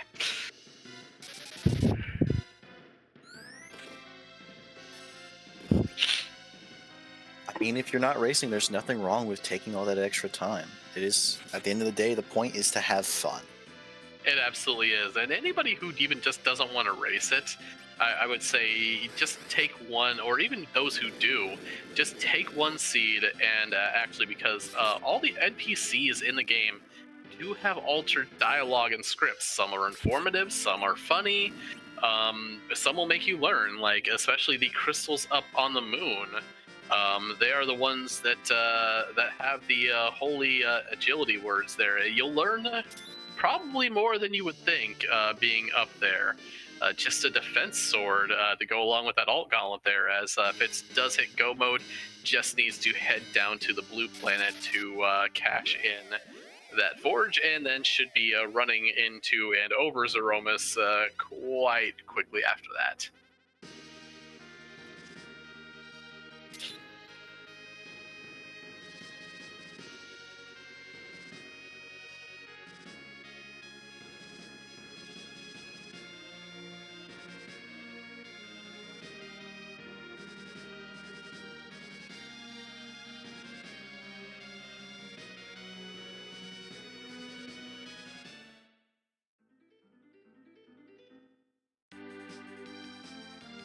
And hopefully, Fitz either knows or checks that the Nirvana staff can use Cast Life and let Fu do some of the nuking. Oh no, he didn't pick up Fu. I'm sorry. No Fu there. Does cast Wall. I think I knew where you were going with that. You said Life. I'm like, that's Wall, but close enough. But yes, it definitely does have that on there. So you could potentially try to protect the squishy character from a counter nuke, but really Fitz is probably just try-zerking this one here, I guess. Just gonna send Sid, Cecil, and Kane out to do the dirty work here. Probably keep Rosa in back, just ready for Cure 4s, but again, with the levels on this party, it's not really gonna be not gonna be a thing.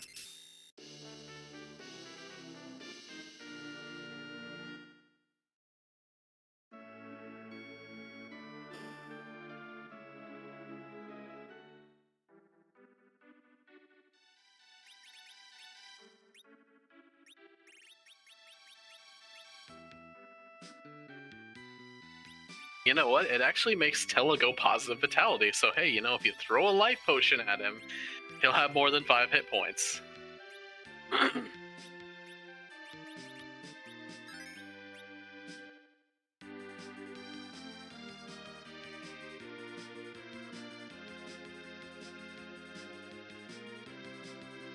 You mentioned going positive on vitality. Did Fitz find a cursed ring? No, just Tella. Vitality is one of those stats that Tella does lose upon levels, and unfortunately, if it's getting the news that the parking authority has been alerted to the fact that there's still a Falcon out there, probably with a few parking tickets, but we don't care about those, right? No, we're about to save the world. Surely they'll be forgiven. Surely, but you know, I just wonder how you know how I lost my word. Yeah, they take them very seriously there, maybe, or maybe they just want to profit off of the adventuring team that just saved the world and probably has mountains of gil in their pockets after the fact. They might also still be upset that we handed the Earth Crystal over to a wandering warlord instead of back to where it rightfully belongs. To be fair, they agreed to that one.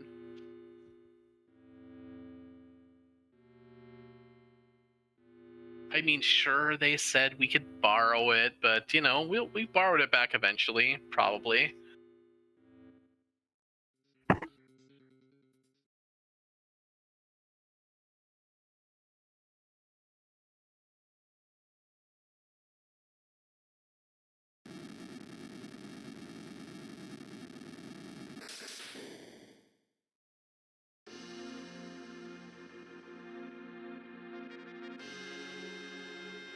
I mean, look, we just need to really get into the fact the Parking Authority of Troya just needs to make a few more parking spots.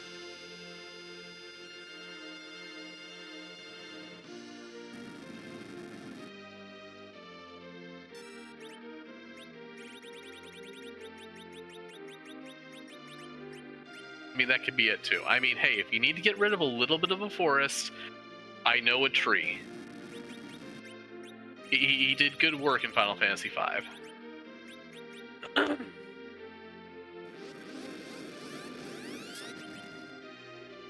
Cut down too many trees, though, and their friends will come and fight you. I mean, he burned them down more than anything, but, you know, some of column A, some of column B.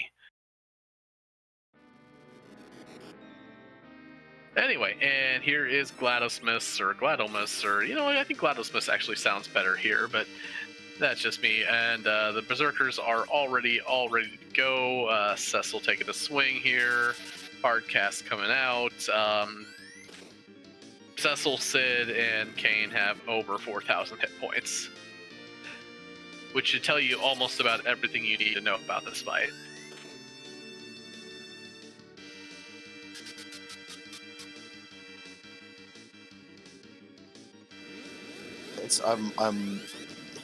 I think. Wait, Sid will still be able to take an unnerved Big Bang after that. Could, on a decent roll, potentially take 2 unnerved Big Bangs after that. I don't think we're going to see much past the first one here. I mean, but it's a nice thought at least here, as yeah. That Tella takes a little bit more here, and Kane is waiting on a Berserk, which is coming out right now. But other than that, again, with the damage coming out here, I think the adamant armor is still on Sid here. He's doing nearly 3,000 with that axe, so that's pretty good there. But I would guess we're just like Neon's fight, that we are not going to see Big Bang number 2, and actually I believe that may be is that a Berserk coming out on Rosa here? We gonna quad this? That is what is happening, yeah. Okay, Fitz, I need you to take that Tella, I need you to go to the Light Magic Command, and I need you to boot up Berserk. Just let the old man hit things.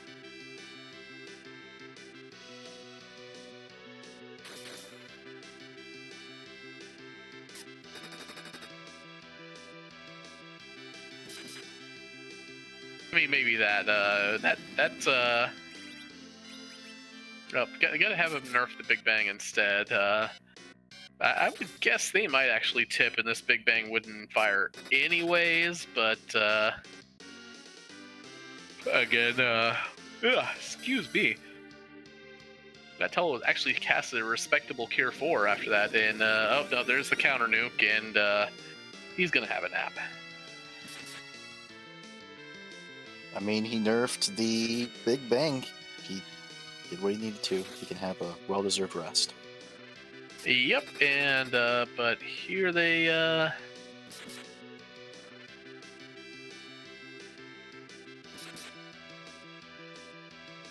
yep.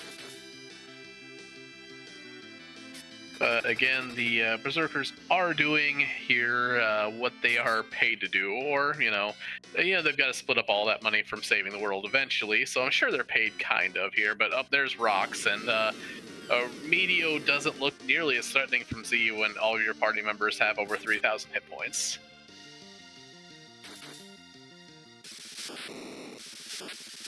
And that would be it. Down goes Gladimus. Fitz does finish in a time of 2:12:48. GG to OneFreeFitz there, and GG to neongrey as well there, as we do get a completion there, and yeah, well played. Just kind of got a little off track there, unfortunately, but again, it was done pretty well there. GG to both our runners. They raced well. We won't be getting an interview from Fitz tonight. He declined, as is his right. Yep. Where we will be setting you here after this is we do have our 9 p.m. Twincast, which has started just a little bit ago over on RPG Limit Break. So we are going to send you over there here. But we also have another match after that at 11 p.m. Eastern. We will have Judge Joe versus Penguinator here. So we're going to kick you over to RPG Limit Break. Again, we had a match here. It was really well done. Please, no spoilers here. So we're going to send you over there really quick. For our restream team here, Neobari, Maggie here, and Scarcer, again, well done. And yeah, we'll see you as soon as we can. Have a wonderful night, y'all.